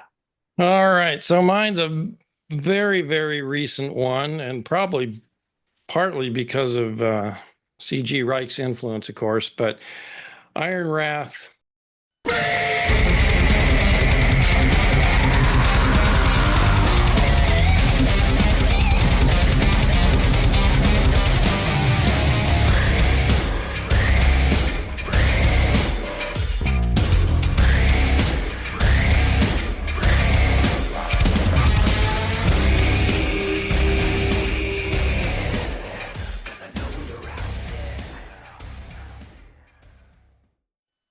See, let me get this out of here so I don't get so many reflections. But Iron Wrath's Storyteller album, which, this came out in 23, I think it was 2023. Iron Wrath, of course, kind of born out of Holy Right. Three of the guys there formed Iron Wrath, but I just love this album. I mean, I'm more of a 80s, 90s guy on most stuff, but this one is just some modern metal, as they call themselves, the cinematic masters of metal. Just love this stuff. This is really good. And that title track, Master Storyteller, for me, it just sits in my head way too often. I just love that track. And for someone who, again, is a little more retro than modern most of the time, this one just hits me every time. I love it. Master Storyteller is just a great track. Great title, with a reference to God or Jesus. I don't know. I can go on and on and on about that, getting too in depth about it, but I just love that track. I love the heaviness of it. I love even the slower pacing of it. I'm a big Pink Floyd fan, which I've mentioned a lot on my show. Of course, I love Jimmy's Camelot and Smithereens. Deliverance, that's got a lot of Pink Floyd vibes to it. I just love those kind of overtones. So the slower pacing, but yet the heavy sound of it all just hits me. I love it. So that for me is my number one, at least today. All three of these could change tomorrow, but. I haven't looked at the lineup for that album directly, but I know that when they first started, it was 4 of the 5 guys from Holy Right. It was everybody but the singer. And so I don't know if that, I know that he sent me the digital tracks for that CD, but I never looked at the liner note to see if it's still the same 4 guys. So yeah, now it's Reich, of course, Sean Silas on guitar, and Steve Bell. So okay. So one of the guys is missing at least. So yeah, and I don't remember which one that is either. I know what you're talking about, and I just don't. I'd have to look. They've had a revolving. Who did we door, lose? Did we lose? Well, somebody? Oh no, Rex went away, but he came back. Oh, The sun is shining so bad in here. I had to shut the blinds, Jimmy. I'm sorry, but I'm back. John DeLaurentis, what's your number one, buddy? All right, so this one is going to be one that maybe a lot of people don't know about. You can tell by trends because I'm a huge prog rock fan that I like these songs that build up. So like the Time by Phil Keaggy, The Shadow of the Darkness. So this I'm going to show you is a song called Like a Thief in the Night from Old Christian. Now this has never been on CD. This is just my CD dub of it. In my darkest night I found Jesus Christ, the story ground, my only chance. When I reached my tether's end, and I found my only friend was Jesus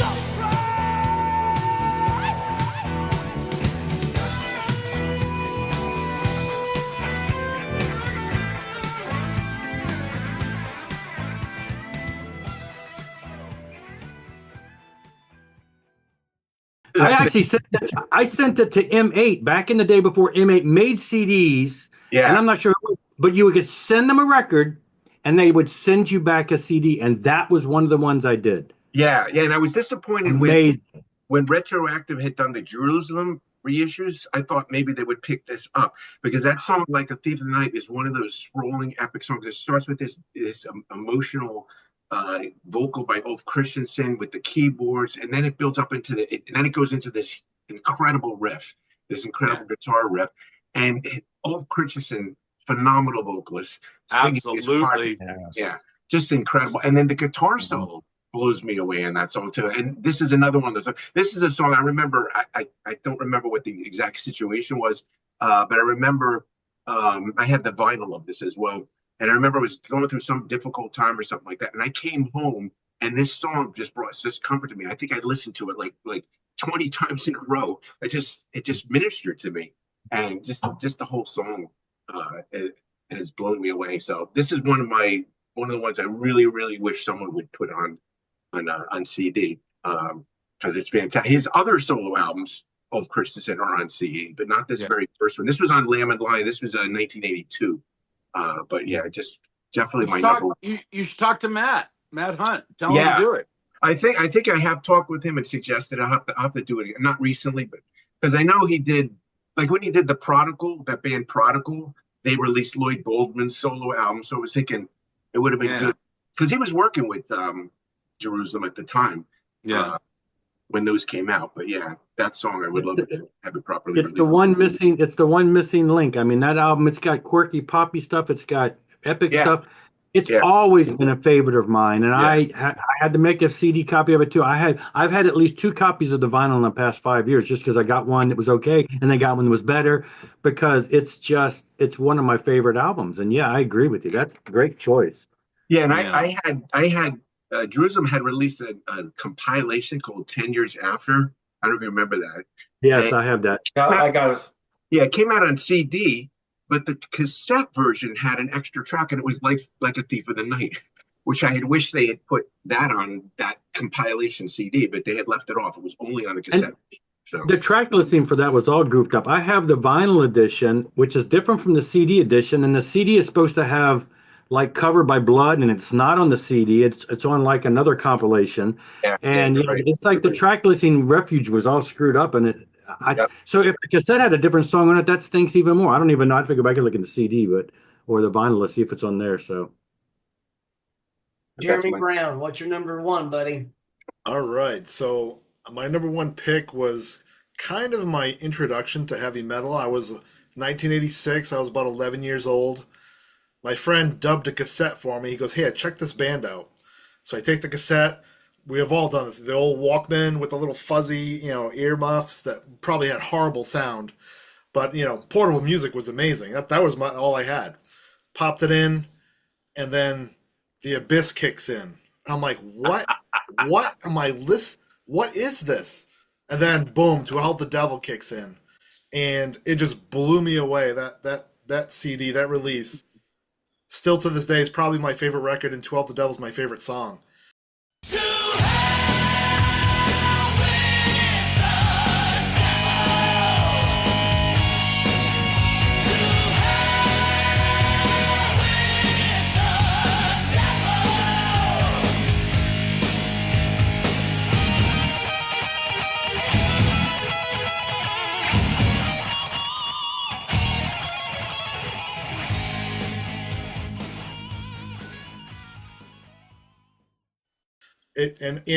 I wouldn't be sitting here if it wasn't for that cassette. I would, that started my Christian metal, down the rabbit hole, finding every band possible. But and I still follow Striper to this day. But that was. I tried to pick picks that were moments that you distinctly, like Doug said, like moments that stick out to you. But yeah, that's what started me down this road. So number one pick, Striper, To Help the Devil, 1986. So I got you down for the song "All of Me" from To Hell with the Devil. Is that right? Yeah, All of Me, number one. Number one favorite song. Yeah. A little syrupy, but other than that, it's pretty rocking. I mean, More Than a Man is almost a thrash song. Yeah. I mean, to me, that's a great praise song. I worship to that song. That is just an amazing, anthem of praise for me. I just love that track. Well, the title track is an anthem for certain, and More Than a Man is a praise song. It's praise at full volume, man. It's awesome. Yeah. Michael Crewe, what you got, buddy? What's your number one? Okay, so this album is probably one of my all-time favorite albums, like Sinner, Get Us. And I'm going to mention the song Accountable.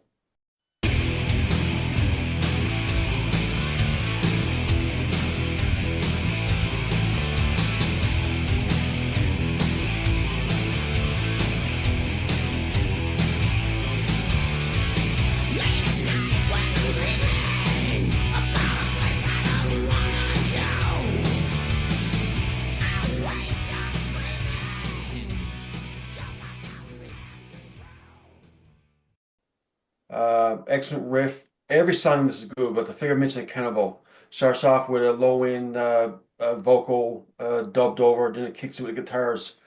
Um, Excellent song. I mean, as a casual observer of mainstream music, AC/DC, with their riffs, Exeter is not a clone of AC/DC, similar to them. I hear other bands in their music through the years, like a little bit of Helix, a little bit of Cinderella, Def Leppard, AC/DC, sort of like a mash of these bands in their music.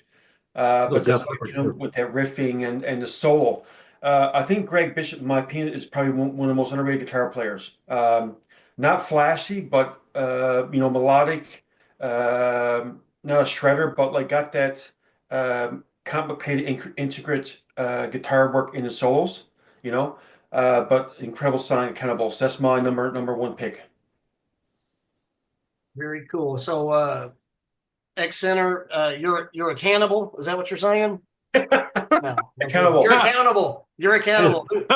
We know that song. It's a classic. Good choice. Good choice. How is They need that to not reissue getting that reissued yet? Is what I want. I know that needs a reissue on CD and vinyl. I mean, the vinyl is impossible to find, but the CD. And I would love to see. I have the cassette of the original 4 demos. I think all of them, except for maybe one song, made it to that album, but they need to add that because I think those songs are just as beefy as the album. The album's a little more polished, but amazing, amazing sound. I think the answer about the reissue there, guys, with X Center is probably the same with White Cross and Rage of Angels. I mean, it has to do with, Yeah. So anyway, marketing. Jimmy P. Brown II, what's your number one, buddy? It's so funny. Everybody's doing metal for the most part, but I'm like, well, this is the stuff that won me over. It's got to be 1979 Horrendous Disc. The show is over. He pours himself a drink. Best to forget about it. Put a record on the stereo and try not to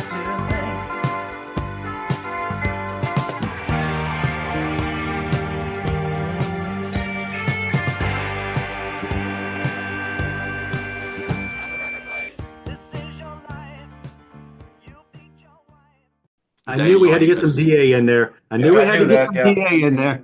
Yeah, number one by all means. When my family had converted to Christianity, I was 10, and the first album I got was their country album, and then I got Shotgun Angel, and I was just so in love with those records, and then I hear, oh, they're playing at Calvary Chapel Downey. So it's like I bug my sister, please take me to this concert. And I had to beg for a ride. I get there and they come on and they're not playing anything that sounds like those two albums. They are a whole other band.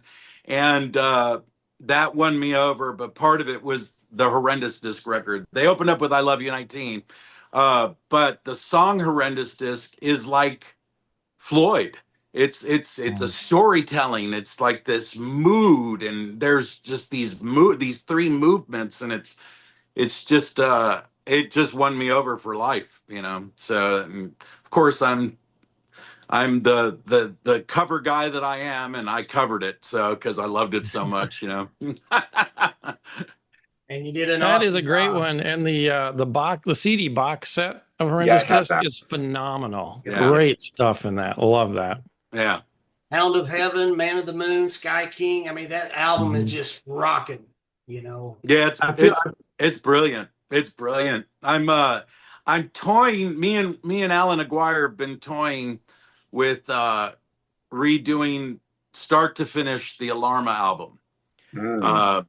And but he wants to do a crowdfunder, or we were talking, wonder if we should do a crowdfunder or not. And I don't like crowdfunders. So, but even if he doesn't participate, I might end up doing the whole Alarma album just as a tribute, because Terry's everything to me. I just absolute hugest influence to me. You don't like crowdfunders? Didn't the Camelot crowdfunder work well for you? No. Oh dear God, no. And yeah, Tim mentioned that here in this box set that I did the crowdfunder for that, and it just grew and grew, and they kept adding stuff. I was on the verge at that time with toying with the idea of getting back into vinyl, and I didn't. And the vinyl box for that, the amount of stuff they added to that horrendous disc, it was just like the CD. They just kept adding. So I do, they came with the 7-inch picture disc, but I would have loved to have made the jump to buying the vinyl, because they just kept adding more discs to it. And I'm like, oh. Yeah. But you have the box set that's just loaded with live stuff and bonus stuff, and this from the basement and this from that. So yeah. Yeah, it's great stuff. I am hoping and praying that they remaster and re-release Fearful Symmetry. I think it's about the only one from the classics they haven't done. I have all the other ones. They would do the entire the four Alarmas, because that's the Alarma Chronicles. So it's Alarma, Doppelganger, Vox Humana, and then Fearful Symmetry. Fearful Symmetry, yeah.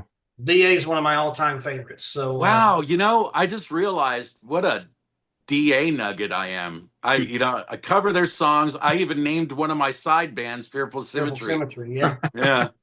And I know I went around telling people, oh, it's because of the William Blake poem. Yeah, baloney. It was because of Terry. Well, thank you, Jimmy. Thank you so much for doing Horrendous Disc and Sanctuary Beyond Justice. You just, both of those, you put your heart and soul in. As much as I love DA, you pretty much made those your own, just like Johnny Cash did with Hurt. I told you, Kent, the story of when Terry brought all of DA to the studio to hear Sanctuary, and even former members of DA just to hear it. And dude, I was so nervous, I was so scared, and I'll never forget when it started. The first thing out of Ed McTaggart's mouth, "This is too slow," and I'm like, I like sunk into the corner. It was like, I don't want to talk to these people. I don't want them to hear it. But dude, at the end of the song, when Gene faded it out, because it wasn't even mixed yet, it was barely being mixed, and all of them had tears in their eyes, and they just said, "This is what the song should have always been." And the best part about it, I'm overwhelmed, but I look over at Terry, and he's sitting on the other side of the console, and he's just got this sheepish grin looking at me, and like, well done, and I was like, oh man, thanks, just because I fought him so much on that the vocals I was only doing after singing for like 16 hours that day. I said, let me do a scratch track of Sanctuary before I go home tonight, and they turned it on, and I ran through it. And I was doing those, the Bono howls, I call them. I was doing all that just to warm my voice up because I was so tired and sore.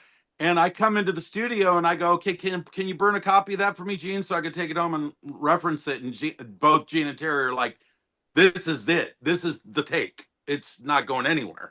And I'm like, what? And they played it for me, and I was like, I guess. But it turned out so great. Man, part of it is just I love that song. I was driving down the freeway with my sister, because I didn't have a license yet.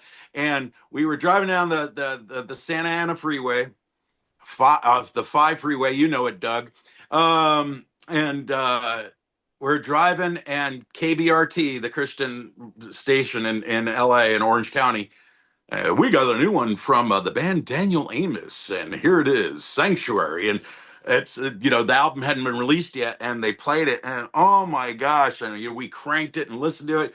But I was bawling my head off on the freeway listening to the song, and I just loved it. And so funny, man, when I met Terry Taylor, and I would bowl over all these stories with him. The first thing I'll never forget, he wouldn't even look at me. I'm standing there all geeking out like, oh my God, it's Terry Taylor. I was over at Frontline Records, and he like won't look at me. And I just told him, man, you have no idea what a humongous influence you've been on my music, my spirituality, my everything.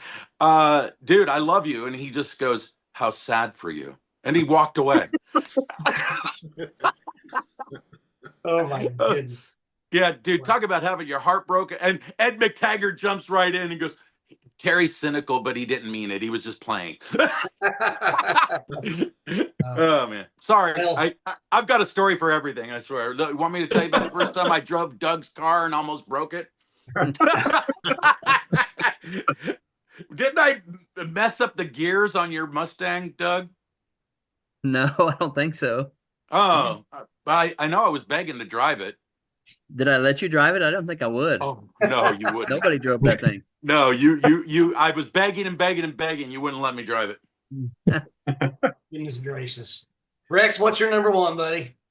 Well, I'm actually surprised none of this has been mentioned, what I'm going to pick, but it's their second album, and I think it's their best album. I know there's some conversations about that, but it's the band Barren Cross, and it's from Atomic Arena, and the song is Deadlock. I mean, that starts out, and you're like, yeah, this is what I want to hear.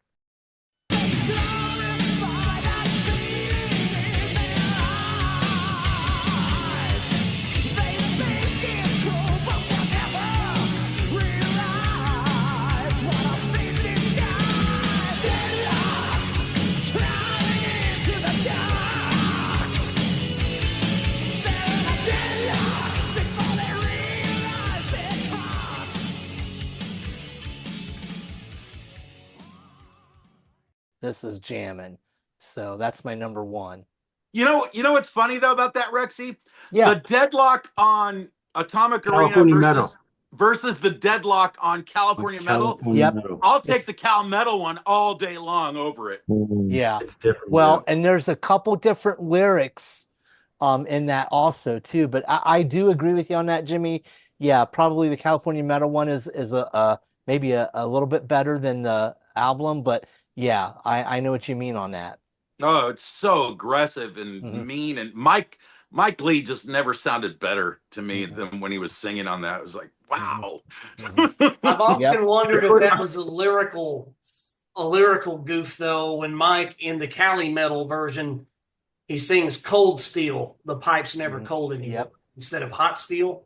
I've often wondered if that was a little bit of a flub, or if that was the original lyrics. I don't know. Oh, who knows? And of course, we know California Metal. California Metal was the most of the world's first time they got to hear that little Deliverance band. Yeah, Wash it up, baby. Wash it up, baby. Jimmy, I hope one day you will. It wasn't us, right? A Space Called You. That's the only classic song you have not re-recorded. Please. Well, you guys know that it wasn't even supposed to be us, right? Yeah. It was supposed to be Vengeance on that. And the Elefante brothers took one listen to White Throne, and that was it. They're like, we are not going to work with these guys with that. Can you imagine if the Elefante brothers had produced the first Vengeance Rising album? Oh, I know. It would have. So Can you imagine what it sounded like? The harmonies, the background vocals. So we were called to, Bob really wanted, we weren't a sanctuary band. So we were called to audition. Bob's like, I really want thrash metal represented because it's the up and coming genre. And so the Elefantes made us come down and audition. And I'm like tripping out because, oh, wow, it's John Elefante, and me and Dino get along right away. And we set up, we start playing. And the minute they heard me sing, they said, oh, okay, this is fine. I mean, we didn't even get like 2 minutes into the song, they're like, this is fine. We can work with this. And we got Victory and Attack. And then when they were listening to Victory, they're like, do you have anything with melody?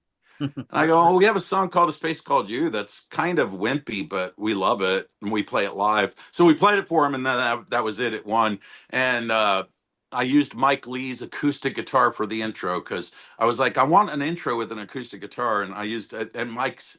I didn't have an acoustic. Mike did, and I used his.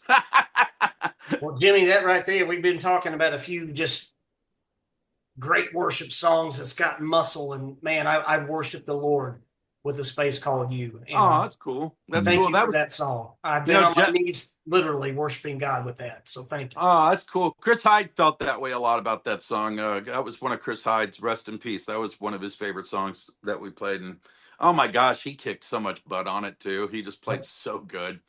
Yeah, it's cool. Guys, Sometimes I forget it. Sometimes I forget we were on Cal Metal because I just enjoyed all the other bands. You know, It was a killer album. Yeah, Neon that is. Cross Great stuff. and even Glenn Rogers band. You know, I stole Glenn from Hero, but you know, Yeah. and then I loved that song, "Marching On." Guardian. Oh yeah, Guardian. Yeah. God, what a great song, man. I love Paul It's a great Crowley's album. voice. Nothing Yeah. against Yeah. Jamie Rowe. Jamie was cool, but I liked Paul Crowley's voice. Mhm. oh yeah, yep, Kind of that Don Dokken thing, you know? yeah, Yeah. he Yeah, did. I was thinking There that. you go. Don Dokken, yeah. Yeah. Guys, we're gonna make some tracks here. We're gonna go to our honorables, but really quick, my number one, the first time I heard this, and I'm so glad that I finally gave this band a chance, and I made a public apology to them because I was totally misunderstood from back in the 80s. But the first time I ever heard Right of Way by Stryken from Blitzkrieg, it just has a hook. And I love absolutely the background key parts in the song during the chorus. I absolutely fell in love with this whole album. This whole album is like chock full of hooks. Kind of reminds me a little bit of some earlier Kiss. Musically speaking, it just nothing fancy, but it's all hooks. And I fell in love with Stryken due to the Blitzkrieg album and absolutely love the band. It's just fun music. So there you go. That's my number one.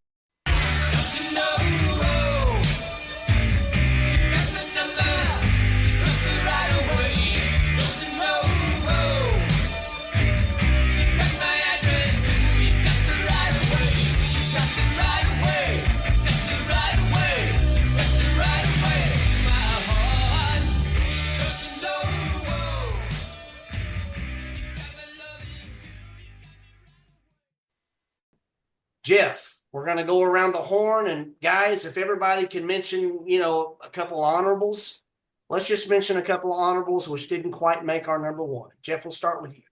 Okay, I'm gonna join Jimmy in the non-metal realm, and I'm gonna bring up the 77s, one of my all-time favorite non-metal bands. Everything they do to me is gold, but this album, Mike Rowe, baby.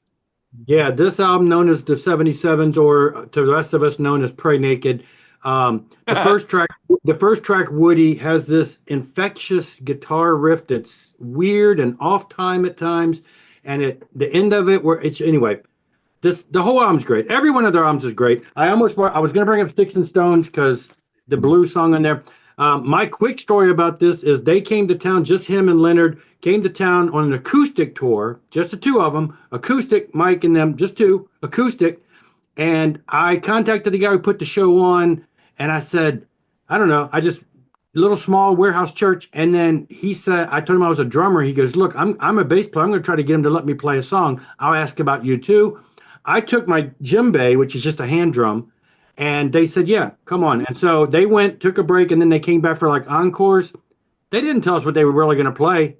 They just started playing, and we're on stage. I got videos on my YouTube channel from like 10 years ago of me playing songs, You, and Dave's Blues, and it was like, Fanboy Central. I'm on stage with the voice for the 77s. And at the end of that thing, Mike was like, man, too bad y'all can't, go on up the coast with us and play some more shows. So it was the full thing. Great stuff. Love the 77s. Oh, yeah. Me too. Great, man. Good stuff. Is that your only honorable, Jeff? Do you want me to keep going? Okay. That's what I'm saying. Let's just give a couple honorables. Yeah, let's keep going. Around the horn. Mad at the World, Boomerang. This is where we're going to get a little off color here. Isn't Sex a Wonderful Thing? And if I can say that on the show, it's a risque sounding title, but the lyrics, I cry every time I get to the third verse. A real quick story. This came out before I only had a son at the time. If you know the song Isn't Sex a Wonderful Thing, it's about the abuse of sex. The third verse is about a father looking at his daughter, using her. I didn't have daughters, but as I did have, I have three wonderful daughters now. One's getting married in 2 weeks. I have my youngest, so they're all getting ready to leave. For the rest of my life, a song like this stayed in my mind. Same as Cats in the Cradle, kept me with my sons. You got to be there. With the daughters, I'm like, this is how close any man can be to abusing his daughter. Just don't go there. This song, to this day, if I read the lyrics or listen, when they released this on vinyl, I had to listen to it again. I cry. I tear up for that song. But ever since then, it's just like, I want people to hear it because it's like, you have to hear it. Not only does it sound funny, it sounds kind of sexual. The lyrics are so convicting. It's just one of the best songs that just strikes at the heart. And that third verse in there just tears me up every time. So that I had to put that on my list. It's caught me from the beginning. Good stuff, man. The Rose Brothers rock. Yeah. Yeah, and the new album, I do have the digital tracks for the new album. If you haven't heard it yet, they're still rocking and doing some good stuff.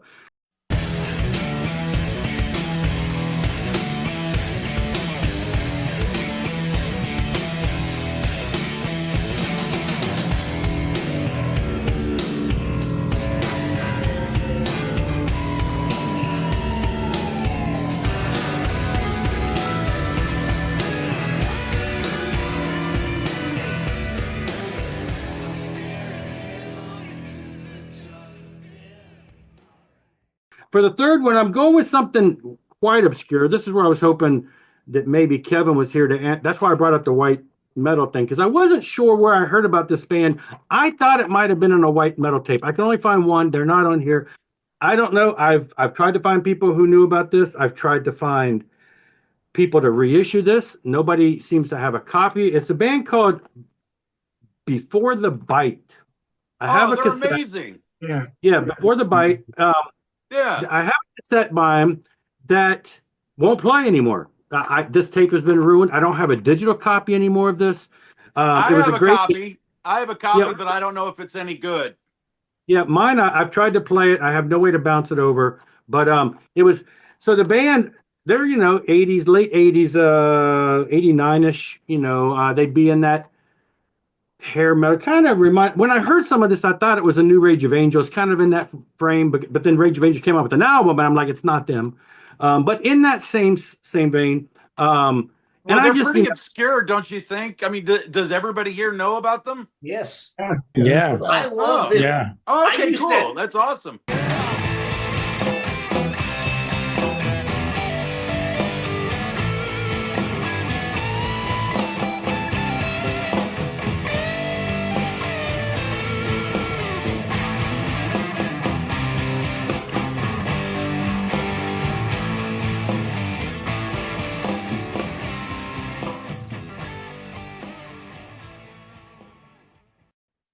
Hi, friends. I hope everybody's having a great day today. Today is actually the 10th of March, a couple days after we filmed this block party. This is being released on April 1st, also known as April Fool's Day. Some quick background with what you're about to see and hear regarding the band Before the Bite. This is a prank that we're playing on our friend Rex. This prank took 1 year plus in the making, and it almost wasn't, as just this morning I accidentally deleted a file that I inadvertently put in the recycle bin, and it was all the Before the Bite graphics and songs and stuff. So anyway, took a year in the making. We had planned to do this in 2024. It fell through. Here we are in 2025. Before the Bite, it's a fictitious band. It's a fictitious band name that I'd come up with. You're going to hear one or two Before the Bite songs, and they're actually songs from my old 90s band. Doug Van Pelt, he created the cassette graphics, the front cover graphics for the cassette, and it's wonderful. Jeff McCormack further enhanced some of the graphics for the cassette, and his wife helped Jeff come up with some of the names for the songs. Jimmy P. Brown, I contacted Jimmy in earlier this year, a month, probably in February, and he got in on it. And he even, I think you'll hear him say one of the guys' names is Dapple. So Jimmy and everybody just played along. I mean, Oscar-worthy performance goes to Tim Ristow for saying it gripped his heart, one of the songs. So just had a great time doing this. It's unknown if Rex bought into it, if he thinks there's a band called Before the Bite. He is finding out now as he watches me. Unknown if Rex bought in. What is known is that we all had fun coming up with this prank together. Playing an April Fool's Day prank on our friend Rex. If we didn't love Rex, we wouldn't have done it. And it was all in good humor. So Rex, now you know there is no Before the Bite. So let's just see how the shenanigans play out. And we just had fun doing it. Thanks for being a good friend to all of us, Rex. I wish everyone a happy April 1st. Happy April Fool's Day. Blessings. The thing that I liked about it was, you know, you look at the song. I wish I know I can remember a lot of these songs because they're very anthemic, but it was kind of a concept album. So they got, you know, 8 songs on here, and it kind of talks about life in the garden. And you've got Stomping Grounds, which was a play on them being in the garden. You got Exposed and Unaware. You know, they're naked, but they didn't want to use the 77's Pray Naked thing. So, you know, they had to do that. Of course, that wasn't around back then. Sure. The dirty, all the lyrics are like the, you know, kind of a play on words. You know, you don't know if they're talking about God or girl, whatever. The Dirty Deed talks about taking the bite. The next song is Fully Exposed, which is them being aware of their nakedness. Then they got a song called That Woman. Life Gets Tough, which is them getting kicked out of the garden. Head Crusher, which is the promise of Christ coming to crush the head. And then the last track is just an all-out fight back against the world and against evil. Bite back, bite hard. Yep. Bite back, bite hard. The anthem, man. Yeah. Anyway. I'm sorry, Jeff. I am totally amazed. I know I'm breaking code here, but that's fine. That was I had 2 honorables. That was my second. I had that tape back in the day, and I used to be a youth minister before. Many years ago, I was in the youth ministry, and I built a tape library for my kids, and I put that in the tape library, and it just, you know, as I moved on, it stayed. I've never been able to find that again. I absolutely love that band. And I've mentioned it. I've mentioned it to some of the, you know, I hope, because I don't have a playable copy, but I'm hoping. I've mentioned it to like Matt and them, and they're like, never been able to find a copy of that's usable, you know, and nobody knows what happened to the band. So, you know, and Tim and Doug, and I mean, you guys have heard of them too. Yeah. I am amazed. Yes, I absolutely without a love doubt. that band. In fact, that song, Life Gets Tough, huge for me. The lyrics in that are actually, from what I remember, were really kind of, they drew right from the Genesis passage in so many different levels that it really touched me on a number of levels. That whole life getting tough thing, threading back to the garden.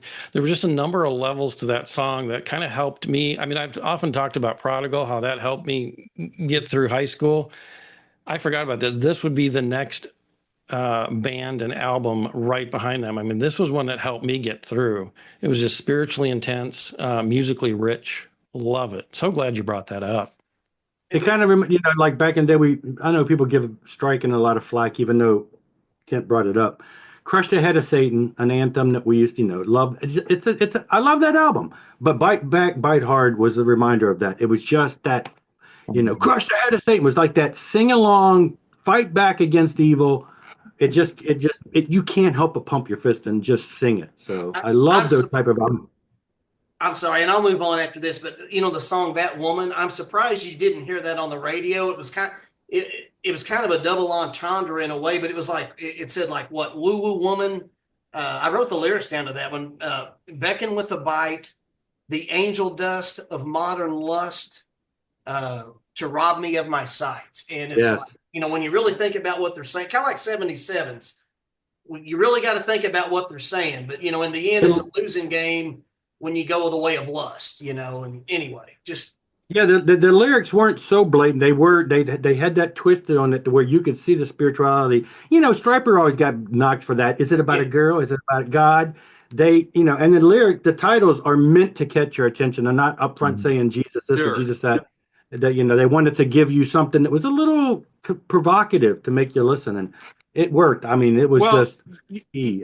I gotta say, Jeff, you took the words out of my mouth with that one because that was going to be my honorable mention. So I'm glad other people all you remember them. guys, Rex and Michael, do you know who they are? Have y'all heard of them? Never heard of them. Yeah. Well, I've heard of them. We got to move on. I'm sorry, guys. I'm looking at. Yeah, I'm just amazed that you get that out, Jeff. I hadn't seen that in 30 years, so that's awesome. I wish I could play it. I tried to back when I got all my cassettes out and digital copied them. This one wouldn't work, and I sold most of my demos after I digitally copied them. But I kept this. It was neat how it was on red, kind of like the Apple. But I wish it was playable. But it's all I ruined the tape. Well, I will post. I'm going to post. we all did. I'm going to post the cover because the cover of that is amazing too, with the bite taken out and the fangs. That's it's got the fangs at to the top artist there. way back then. Yeah. I'll post that up. Anyway, I'm Good sorry. stuff. Damn. We'll go around the horn, guys, because I don't want to keep everybody. I'm done. Thank you so much for sharing that, Jeff, and I'm sorry.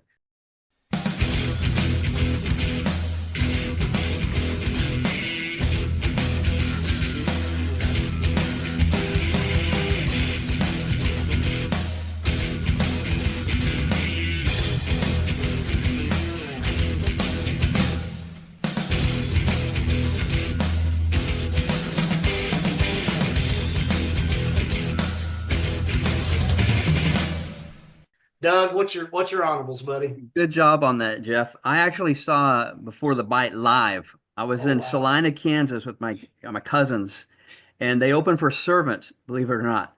Oh, Really? that's a weird mix. Yeah. Wow. Obviously they blew Servant off the stage. And I remember I noticed their merch table and thought that's some cool artwork, but I wanted the show was about to start, and so after the show I wanted to go get they had these like the candy apple red between the shade between red and black, these candy apple red shirts, and they only had like a dozen of them, and they sold out before I got to the merch table, and I was like so upset. That really sucked. I can't believe you saw them live. That's awesome. Yeah. That's cool. I didn't. I thought they'd be around a lot longer than they were. I guess I don't know what happened to them. Did you ever cross paths with them, Jimmy, with Deliverance? No, it's definitely. I think that their album came out before Deliverance was even formed. They were definitely trailblazers. Yeah, Got you. I thought they sounded like a Motley Crue a little bit too. Got you. Yep. What era Motley Crue do you think they sound more like? More of a girl's feel or more Theater of Pain? More of the early stuff, like Shout at the Devil. Okay. Kind of stuff. That's the vibe I'm getting too. Yeah. Yeah. Doug, were there any more honorables from you, or just Before the Bite? Shadows by the Resurrection Band.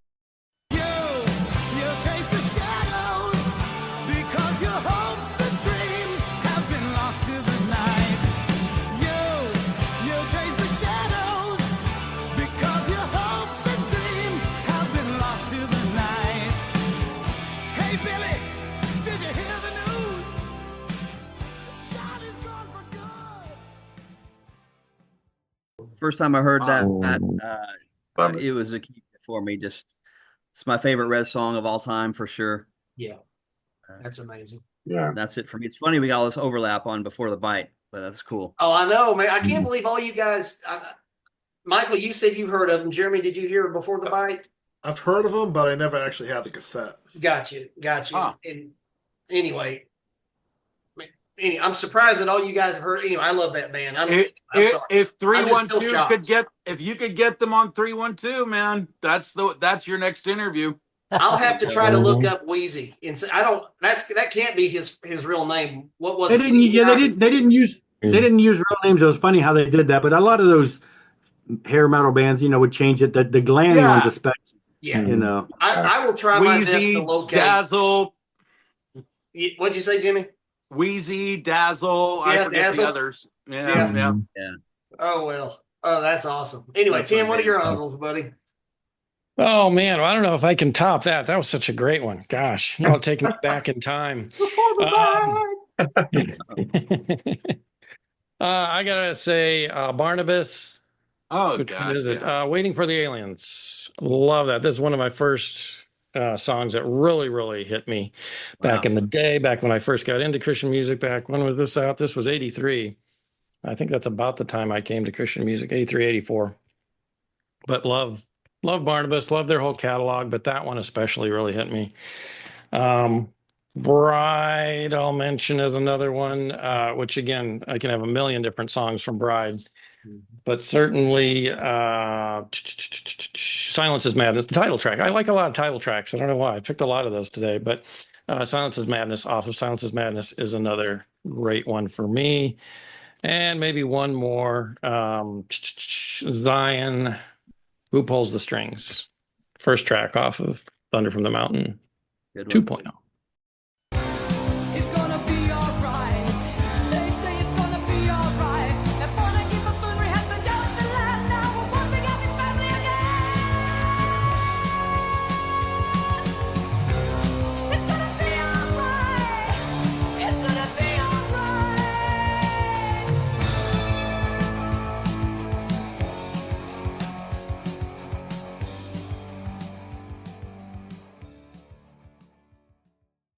I almost had Psychedelic Super Jesus as one of mine for Bride. I was heavily looking at Oh, Bride. yes. Well, I could list a lot of things off of Snakes in the Playground, of course, but That whole album, I was like, which song? Which song? I'm like, this whole album, I'm just like, okay. But Great tunes, Tim. Great tunes. John DeLaurentis, what are your uncles, buddy? Yeah, I just wanted to say Barnabas is one that I don't have it in my honorables, but Breathless Wonderment, I think, is my all-time favorite song. Oh, I yes. just absolutely love that song. But yeah, and I'm surprised. It seems everyone's in the same mindset, but before the Bite was on there too, Head Crusher, the song. And I had gotten rid of all my cassettes. I had collected all of those Christian metal cassettes, and I got rid of them. And most of them I dubbed to CD, but for some reason I never did for that one. So it's long gone. And see, I did that. I did that too because and I just did it because I had so many cassettes laying around from the magazine days. And my first daughter was getting married, my oldest, and I sold them all. I thought I'll get a couple bucks from them. I put them on eBay. Literally sold, I don't know, maybe 34, maybe it was about 30 or 40 cassettes. I made over $3,000. Wow! So it helped pay for it helped pay for, but I couldn't sell that one because it was ruined. But all the old demos back in the day, and yeah, that was when I said, well, I got extra money left over to buy a record player. Boom, got into vinyl. So that was it. Yeah, the other two I have is this one is Larry Howard, the blues guy. So I guess a little blues guy. So this is an album actually that Larry Howard only released in Europe. This never came out in America. So this came out on Spark Music, and the title track "Into the Light" is it's this incredible blues song. If you're familiar with his voice, just like that passionate blues growl kind of gruffy voice, and the guitar, and it's just a great song, "Into the Light." And like I said, this only came out in Europe. I don't know what happened with this American label, why it didn't get released here, but that title track and the whole album was really great. And then, of course, I'm going for another epic song, "Warrior" from Jerusalem. Another song that blows me away. It opens up with the drums, and then it builds up with the guitar riff, and then the keyboards, and then both Christians. It's like another epic rock song. That's one of my favorites. So those are my three.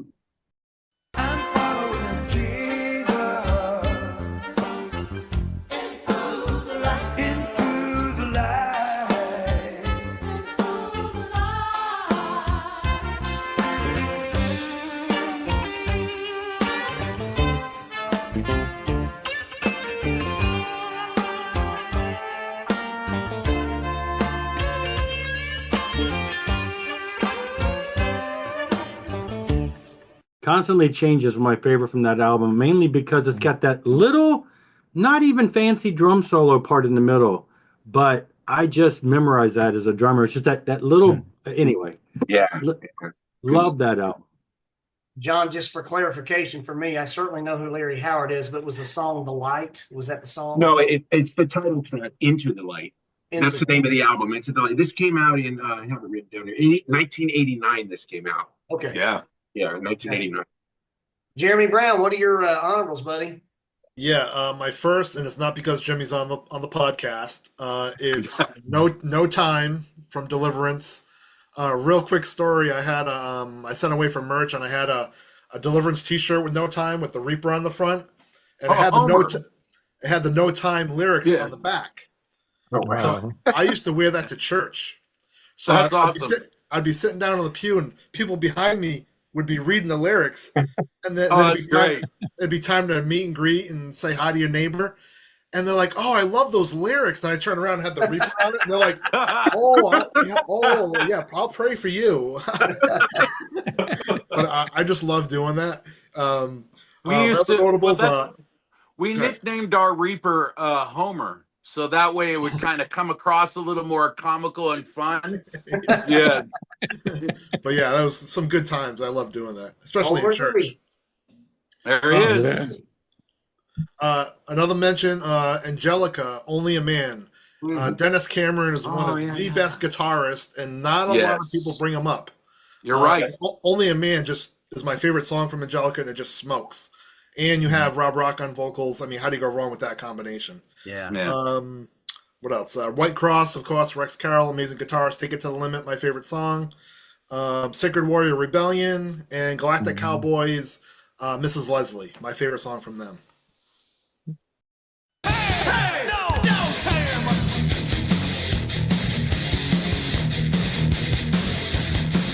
No time.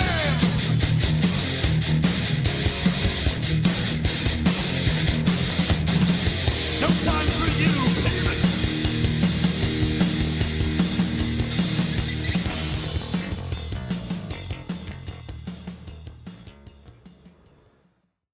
Wow, we didn't hear Galactic Cowboys in this listing today. I almost mentioned their first album, but then I kind of was like, Doug went into the King's X world. But when I first approached it, I thought, Galactic Cowboys, we who know them kind of know their Christian affinity, but they're not. I didn't want to go into that gray area with the Galactic Cowboys. I would have mentioned their first album, just Not Amused. There's no way Not Amused is not one of the best songs ever. So it's just, the album version, not the edited video version. True. But and Atomic Opera, of course. Oh, and Atomic Opera, after the first album, had to just start to finish. Amazing. Great bands. Michael Crewe, Soldier 777. Give us 2 or 3 honorables, buddy. Okay, so I mentioned Guardian, Fire and Love, the title track. Excellent song. James sings with that raspy voice. As we know, Guardian before Jamie was more of a melodic hard rock metal, some Dokken. When he joined, has more of a, for a couple albums, 2-3 albums, got more of a bluesy vibe to it. And of course, Fire and Love, awesome track. Ken Tamplin, Lap of Legends. Yeah. With that riff. Great song. Named off all of those rock icons in the past that passed on. Kind of reminds you how short life is, and live life to the moment. So I want to mention that one. Yeah. And of I course, listened to that today. What's that? Sorry. I listened to that today, looking for, because I knew it was one of my favorite albums. I almost had that Tamplin album almost on my list. Yeah. What? Sorry. No, I was just gonna say, isn't that the album that has "Don't Let the Sky Fall on Me"? Yes. That's my favorite song on that album. I love that song. Yeah. And when I mentioned Deliverance, I pulled this one out. I want to mention so a buddy of mine came in from Bible College. I taped off this album from him. So I dubbed it off in February of 1990. And of course, way before the demos, I heard all the demos that we now hear. This is my first introduction to Deliverance with the song Victory. And now I'm not a thrash speed metal guy. I'm mostly like melodic rock, anywhere from say Dean K up till about Saint Judas Priest. That's my wheelhouse of music. Sure. And I do have a certain amount of little bit of speed thrash metal in my collection. When I came across this band, I was blown away. Of course, then I had it taped off, and then in summer of '91, I bought this one and Weapons on cassette, ordered from a local book and Bible store. Bought the Mhm. cassette, and of course, in fall of '91, I bought What a Joke. And from then on, I became a lifelong Deliverance fan. The opening Thank you. riff Victory, what an awesome track. This whole album is good. And you know, with ebbs and flows of Deliverance, they change styles from melodic alternative back to more of a thrasher route with their latest one, Subversive Kind. You know, so this is my first introduction to Deliverance. So That's cool. Thank you.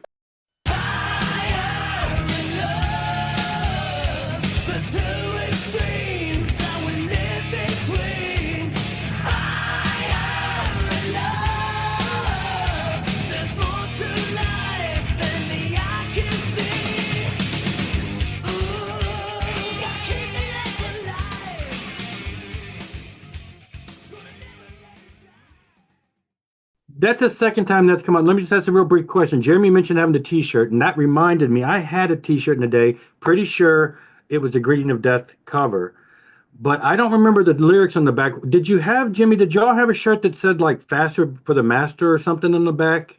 Yeah, That would have we had had the same we time? had the Faster for the Master shirts back in the day.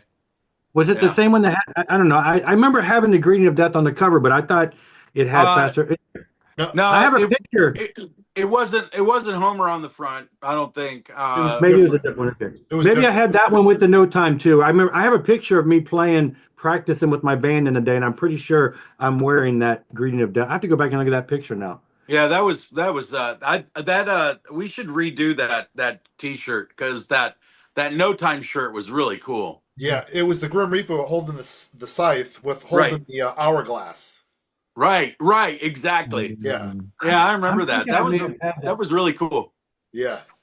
Back in the Angry Samoan days. Yes, exactly. Jimmy, Now, what I'll are tell you- your honorables, buddy? Say again. What Nothing. are Never your mind. honorables, Jimmy? Oh, well, I mean, we already had one of them with Right. the Great Before the Bite. Oh yeah. So, David which Bowie, is- Daniel. I'm gonna probably just say, and and you already took the 77s away from me, so because that was gonna be my next one. You can So, repeat, Jimmy.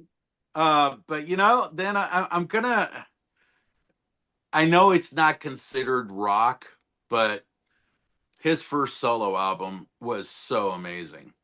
And it was just fantastic, him coming out of the group, the second chapter of Acts. But Matthew Ward's first solo album, dude, that was it was a rocking album, in my opinion. I thought there were some great songs on there. You talking about Armed and Dangerous? Was that the one? No, or- Toward Eternity. Toward Eternity. Yeah, Towards The one with him looking at the stage, yeah. Yes, exactly. Armed and And all the- Dangerous is an amazing And all album. the angels jamming. Jamming, Yeah. That was an iconic album, man. That was great. Great record. Great. Now record. the one I want to see reissued is Warrior. That's the song Warrior. It's just him standing on a cover, but it has Dean Castronova playing drums. Yes. Who we know from Journey and stuff, and later. You mix a metal drummer with his voice. Yeah. That song alone is amazing. But anyway, sorry, didn't steal the thunder. Oh, here. no. Matthew Ward, amazing. I think Matthew Ward, like I said, love him. I was a huge second chapter of Acts fan too. So, and I know we're not supposed to be going down that territory. So but I do think that album from Matthew was probably his most rocking. And so I think it qualifies for Christian rock. So, and then I do have one song I do, because John's brought up Jerusalem so many times. Man, when I first heard Man of the World off of Live in the USA, I went ballistic. I don't know how many times I listened to that, because I got to shoot this story out there real quick. Chris Hyde in the band. Chris, he was such a good bro, and he and I were the only two Pentecostal boys in Deliverance, but I was incredibly rebellious and disobedient, and I listened to nothing but secular music, and Chris listened to absolutely nothing secular. So I made fun of him all the time whenever he brought up bands, I would go, oh, that band Deuteronomy or Barnabas and Simon and Leviticus and blah. I just made fun of all these bands, just making up even names, just for, and then finding out some of them were actually true. But when he pulled up to a band practice with that Live in the USA, and I heard that, I was like, I go, dude, are you listening to Deep Purple? I mean, it was like that. It was just like, whoa, what are you listening to? And I was blown away. And I went and bought that album that day because of Chris, So even though I made fun of him and he would get mad at me and yell at me and pray for me and lay hands on me because I listened to nothing but secular music. It was cool because he did turn me on to some cool stuff. So there you go. So Man of the World off of Live at the USA, and then I guess last one for me is gonna be Adam again. Dig. Good stuff. Yeah. Man of the world, you're aiming straight for the toe. Man of the world, soon you'll be the cream of the crowd. With your well-paid job and your brand new car, but you don't realize how poor you are. Rex, what's your honorables, buddy? Well, I'm only going to mention one, and Doug already mentioned it. I might mention another song, but I will say Shadows is incredible, Doug. That's just the lyrics and all of that. Another one that kind of is along that lines of the lyrics of that song is Tears in the Rain. That Great is song. another Song. excellent song. So that's what I'm going to go with.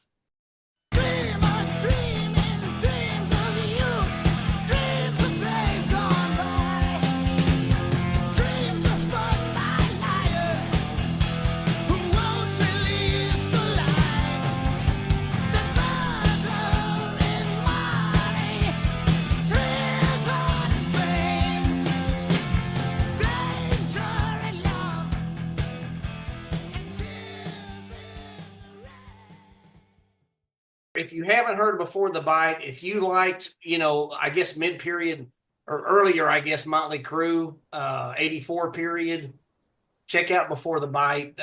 Great band, just great classic old school metal like we grew up with back in the They're not going to be able to check them out. You're not going to be able to find them anywhere, sadly.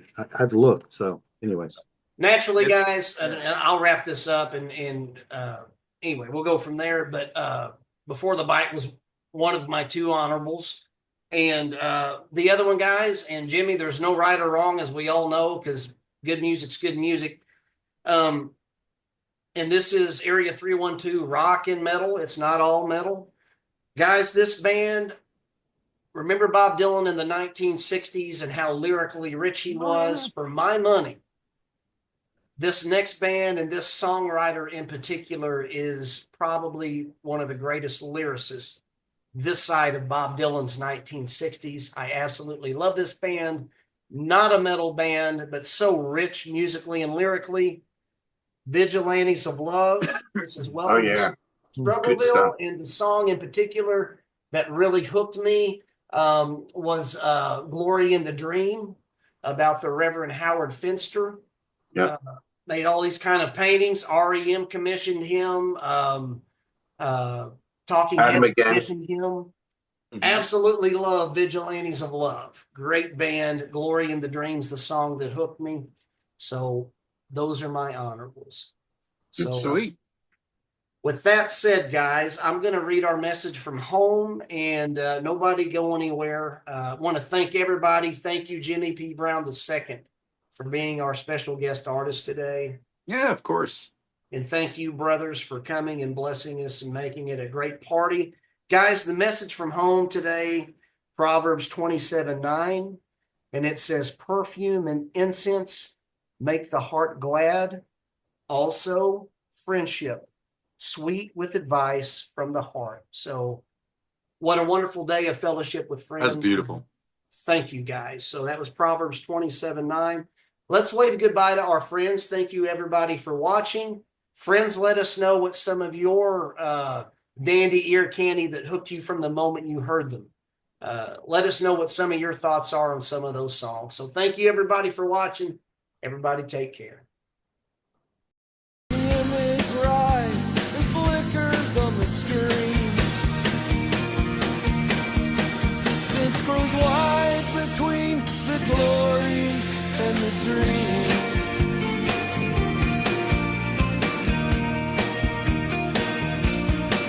And the dream, yeah.